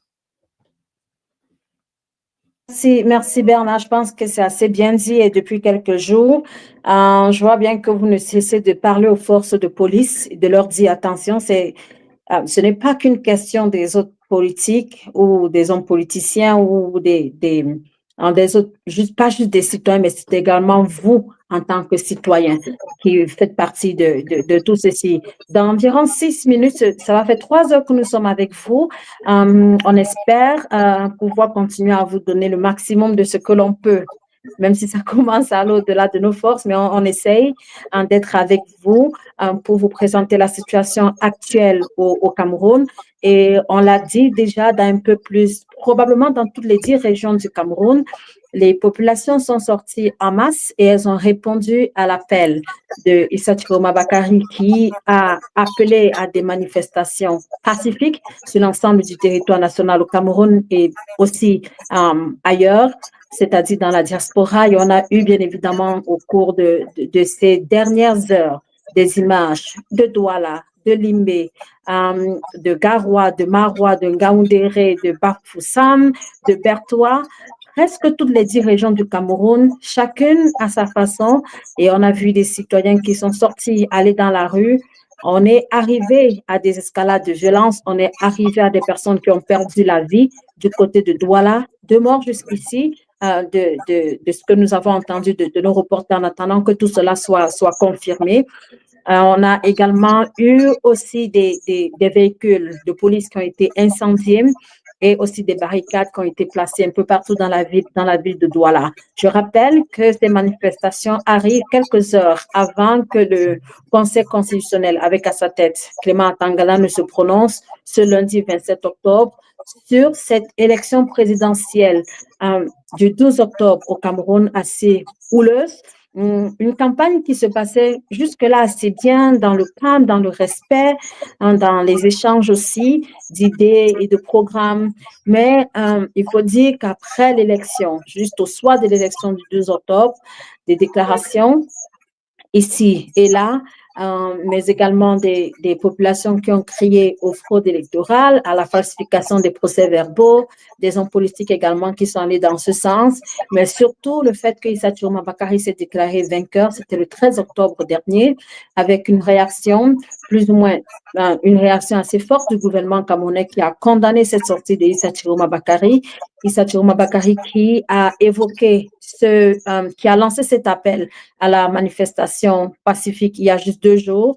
Et avant cet appel, il y a eu l'arrestation de ces membres de l'Union pour le changement, entre autres Kachameni, Anissé Kane, Fabrice Lena et bien d'autres activistes et bien d'autres personnes. Je pense qu'on ne les cite pas tous, mais il y a des personnes autour d'Anissé Kane qui ont été interpellées, des personnes autour de Bernard j'allais dire Dieu Kamchameni, qui ont été interpellés également dans la mouvance de ces arrestations. Et le ministre de l'administration territoriale s'est prononcé sur la question il y a juste quelques heures. Et on a également Issa Tchiroma Bakary qui a parlé d'une tentative d'enlèvement qui aurait échoué à son domicile aujourd'hui. Alors, beaucoup de choses, beaucoup d'informations autour de cette élection présidentielle. So, Joseka, do we have some latest news? I know that you are maybe somewhere there. Do we have some latest news? And then, what is the next step? I don't know if you can hear me. Est-ce que tu peux m'écouter, Joseka? Hello, Sandrine, and hello to our viewers. Right now, it is already evening time here in Buea as well as in Cameroon. And I can tell you that throughout the city of Buea, there were no protests because we actually observed and there were no signs of people gathering anywhere to actually or gathering on the street to protest. Probably it was because of the security which was so high along the major areas in town because we have seen that prior to this particular day, there have been security mobilization where troops have been deployed even to the level of quarters and even some major junctions here in the city of Buea. And earlier on, there was an image, a video which circulated claiming that I think the people circulated purporting that it was coming from Buea. Yeah, I did go to the scene, but I didn't see any incident of such. And upon a careful look, it was noticed that the video actually was taken during the campaign period. So it was not actually coming from Buea. So here in Buea, it was largely a calm and a peaceful atmosphere. We didn't actually witness any incident of people protesting like what we have seen in the towns of in Douala, in Garwa, and in Marwa, and some other parts of Cameroon and across Cameroon as well. Absolutely. Okay, merci, Joseka. So, is there anything that we are supposed to do? I think that at this point, people are maybe going back to their home. We don't know what is. Maybe we hope to have some latest maybe in Douala to see how the things are going there. To see if the people just went out from the street to go back to their home, and then waiting for tomorrow. We will be an important day in Cameroon. So do you think that at this point we might expect people to go home? Actually, what is I don't know whether you can still hear me. They just started because we were seeing online, the people were saying that they were going to actually come out and protest, but that was never witnessed. The day is already over, and I believe that probably the reason why we have not seen anything, or why we might not see anything, is because the people are still waiting for the Constitutional Council to actually proclaim the winner of this year's of the election that held on October 12th. Or it could also be that the people were actually heeding to the calls from the various authorities in the region, who have been calling and urging for people to be calm, urging for peace, and so on. That is the atmosphere that we find ourselves here, and we cannot actually say with certainty whether they refuse to come out, whether they did not come out today because of the presence of the security officials that were placed in major junctions or in certain quarters, or it was really because they are still waiting to see the outcome from the Constitutional Council tomorrow. Okay. Yeah, Kanye, thank you so much. Did you talk to any people, and what is the impression about the remembrance of the Anglophone crisis and the war on the Anglophone crisis and its relationship with the protests and marches today? Prior to today, we have been talking to a lot of people here in the town, and most people, because we thought that probably the reason why a lot of people were silent was because this region has suffered more from the ongoing conflict, which is already in its 9th year. And when we saw the communique, especially that came out from the paramount ruler of Buea, he said that the people should actually know that they are already been suffering, and there was no need for them to actually engage in any activity that can bring any violent confrontation with the security officers. So that has been the situation. And when we talk, we also talk to some other people who also said that no, the reason why they are actually being silent is because they want to first of all wait and see what the Constitutional Council will say. However, there are some people who express fear of being targeted if they say anything, and they say that the Anglophone crisis already has done a lot, in terms of them seeing people being killed, people being injured, and so on. Ok, absolument. Juste pour le dire en français, que du côté du sud-ouest, on a vu tout à l'heure une timide manifestation à Limbe, mais à Buea, il n'y a pas eu de manifestation du tout. Je pense bien que c'est cela, parce que des populations estiment être déjà depuis très longtemps, depuis 9 ans, dans une situation de crise. Il y a également des forces armées des forces de sécurité qui sont disséminées à travers la ville de Buea. Et les populations disent attendre d'avoir les résultats proclamés par le Conseil constitutionnel demain avant de se prononcer d'une façon ou d'une autre. Cela peut paraître un autre son de cloche, mais qui se comprend dans la crise actuelle, parce que cette partie du pays qui est pratiquement acquise, qui est pratiquement celle des anglophones, estime être en crise depuis plus de 9 ans. Et même si elles souhaitent voir le changement, elles attendent de voir ce que va dire le Conseil constitutionnel demain. Am I right, Jessica? That's right. Absolutely. Okay, so I don't know with Ben what we are supposed to do for the next minute coming. So is it time for us to go have a rest? Yeah, we can be wrapping up and preparing our voices for tomorrow to see what happens between the declaration of the results, even prior to the declaration of the results, and then after the declaration of the results, because it cannot end without us having something to share. Absolutely. Okay, merci. Franson is here. So Franson, we were just saying that we need to leave from now and come back tomorrow. For sure, we have more information. Tomorrow it will be an important day in Cameroon. We saw now that people in the Kotsi, we have some fires going on And of like in some points in Douala, we saw like some violence and stuff. So, but now we are here since 3 hours now, and then I think that it's time for us to rest, and then on va revenir demain. Is that the case? Am I right? Yes, yes, but can you get me? For sure, yes, I do. Okay, we have this very last video that was sent by our reporter who is still on the ground from Dokoti, just for people to tell us what has been happening, how they saw the scenes today in Dokoti and the environs. Let's just have this video and then so that our viewers can really see that calm is beginning to return to some part of Douala. Okay. Okay, on va regarder des images que nous avons de Dokoti avant de partir. En Dokoti, effectivement, où on a vu des jeunes tout à l'heure protester, incendier des pneus de véhicules.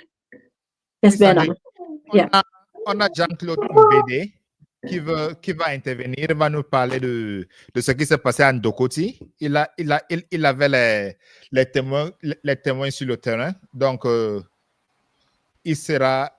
il aura le lien d'ici quelques minutes. Yeah, Jean-Claude Mbede, right? He's coming? Man make machines fair, man. Okay, so for sure we are here for about like 30 minutes more. From what I know, Jean-Claude. Jeter les boudins. Mais c'est la deuxième vague qui passait. Je ne sais pas si c'était les bandits ou c'était quoi. Parce que quand la première vague passe, je prenais les vidéos. Il n'y avait pas de problème. Il y a les deuxièmes vagues maintenant qui sont passées, les désordonnés. Ils sont passés. Donc, on n'a pas nous les problèmes. On n'a pas nous les problèmes. Mais c'est que marcher sans problème. Si on veut marcher, eux marcher. Les bandits, c'est comme mais ne cassez pas les choses. Parce que la deuxième vague en passant, eux sont passés avec les boudins, avec les machettes pour casser la boutique. C'est là, tout casser la boutique en bas. C'est pour ça donc la police a commencé à lancer le gaz. Donc eux sont passés, la première vague est passée sans problème. C'est la deuxième vague qui est passée avec les problèmes. Eux sont passés avec les problèmes pour casser les boutiques. On veut rentrer, on n'a pas de problème. Nous sommes bloqués parce qu'il y a les maquisards. Il y a les maquisards maintenant dehors. On ne peut que ça se payer avec nous depuis. Voilà nos services, c'est là. Mais quoi comme ça? À votre avis, c'est votre... Non, entre-temps, on a besoin d'un Cameroun essentiel. Qui veut dire quoi? On a tous ces paramètres. C'est toujours nos archives qui nous rattrapent aujourd'hui. On a besoin de Aïdjo. On a besoin de Django Foncha. Et on va s'y rattraper aussi avec Oumiobe et consorts. Ce qui veut dire quoi? Ramenons notre Cameroun. Pourquoi? Parce qu'on ne se maintient pas dans un Cameroun, mais on est dans notre Cameroun. Quel est dans ce Cameroun? Pour certains Camerounais qui ne la savent pas, le Cameroun qu'on maintient présentement, c'est le Cameroun qui est écrit avec le K. A-M-E-R-U-N. Maintenant, comment on peut pas retrouver le Cameroun? C'est nous ça qu'on en a besoin. Pourquoi? Parce qu'il faudrait faire entrer d'abord les nordistes. Ne disons bien pas que ce sont eux. Et maintenant, de l'autre côté, il faudrait qu'on remette la pollution de Django Frontier. Et non seulement ça, on se retrouve maintenant avec une liberté qu'on appelle Oumiobe, que tout le monde en sache. Bon, là maintenant, le Cameroun va se faire prendre. Et là, nous serons de la Troisième République. Mais on va toujours maintenir le Cameroun du cas. Maintenant, pour maintenir le Cameroun du ciel, on va faire la 4e. Que d'autres sont là. Quand on marche, chacun doit marcher, on est libre de faire le choix. Si j'ai choisi, il faut le dire. Si j'ai choisi Tchiroma, il faut dire choisi Tchiroma. On a besoin d'une marche pacifique. S'ils veulent marcher, qu'ils marchent tranquillement et laissent les autres. Nous sommes bloqués depuis un de côté. Avec les gars, on ne peut pas rentrer chez nous. On va rentrer avec le changement. Tous là où nous sommes bloqués parce qu'on va rentrer depuis. C'est un fou là-bas. Demain, vous allez voir le film. Qu'est-ce qui ne va pas exactement? Demain, vous allez voir le film. Vous avez été arrosé les yeux, vous avez inhalé le gaz. Et c'est pour...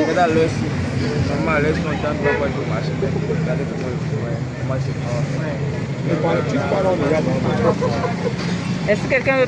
Quand la première vague qui passe, quand la première vague, nous, quand ils ont commencé à...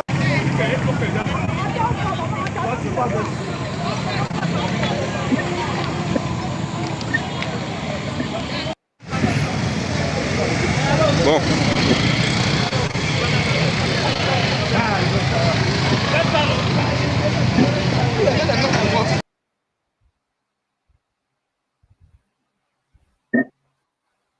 Well, Sandrine, Bernard, that's what I wanted to bring to you. Our last video for tonight that was sent to us by a reporter we couldn't have left without honoring him to also post the videos Absolument. that he sent. Yeah, c'était dans des dernières images du carrefour de Koti à Douala où les populations, un peu plus tôt dans la journée, autour de 15 heures, bien évidemment, ont protesté de ce côté-là. Mais je pense que si je comprends très bien le discours de celui qui s'est prononcé, il s'avère maintenant qu'il y a comme des manifestations et contre-manifestations dans lesquelles il y en a qui n'arrivent pas à se retrouver et qui disent vouloir rentrer chez elles. On espère que la situation va revenir au calme avant, bien sûr, la proclamation des résultats demain. Alors, je ne sais pas si Jean-Claude est déjà avec nous. Merci à toi for answers. I think that we still have to round up on everything. And then if we have Jean-Claude, we can just bring him up and then maybe Sean need for about like 15 minutes before we go, because it's more than 3 hours now. And then we need to have a rest before coming back strong tomorrow. I think we are done already for today. Yeah, Bernard was saying that Jean-Claude is coming, but if he can't, Bernard, can we just try to have him maybe tomorrow? Is not that better? What do you think? That's fine, no problem. I'll try to have him. To have him. I actually have a one-on-one conversation with Henry Atem on the Beyond Africa podcast at 9 p.m. Cameroon time, to discuss if the ingredients have been put together that would say that Cameroon is ripe for a post-electoral conflict. Yeah, so we can all tune in at that time at 9 p.m. It's going to be a live conversation with Henry Atem, who walked us through the electoral process. He's an international elections expert. Okay, perfect. I think that will be on Beyond African Postal, right? Yeah, that'll be on Beyond Africa podcast. I would see how to send it out through the various channels. I'll learn how to do that. Okay, so if we can have it on Beyond Africa podcast, on Mimime.info, on CNA, Cameroon News Agency, and the new one who is Analysts avec Sandrine Nyamga, that should be great too. Fantastic. I'll see how to connect with that. Perfect. Thank you. So merci à vous tous. So thank you to all of you for being here, part of this special conversation today. So we're trying to see how the call of protest from Issa Tchiroma Bakary and peaceful manifestation went in Cameroon and across the board. And we can see that like people went out of the ground. So tomorrow will be a big day in Cameroon. The Constitutional Council is supposed to announce who is the president of the Cameroon Republic. Around arrestation, manifestation. So merci donc à vous d'avoir été là. Vous êtes plus d'1 millier à nous suivre en ce moment même sur toutes les plateformes, que ce soit sur YouTube, sur Facebook, sur Twitter et ailleurs. Je suis Sandrine Nyamga, j'étais en compagnie de Bernard Galim, de For Hanson, de Lovely NG qui était là, et on va se retrouver demain. Ça va être une longue journée, nous le savons, mais nous allons faire de notre mieux pour avoir ici des analystes, des hommes politiques, pour discuter avec eux de la situation, mais surtout des résultats de l'élection présidentielle. Merci à vous, Hanson. Is there any last word to say before we go? Oh, goodbye. Bye-bye. See you tomorrow. Bye-bye. Au revoir tout le monde. On vous envoie un maximum de love et de cœur. À demain. Bye-bye. Bye.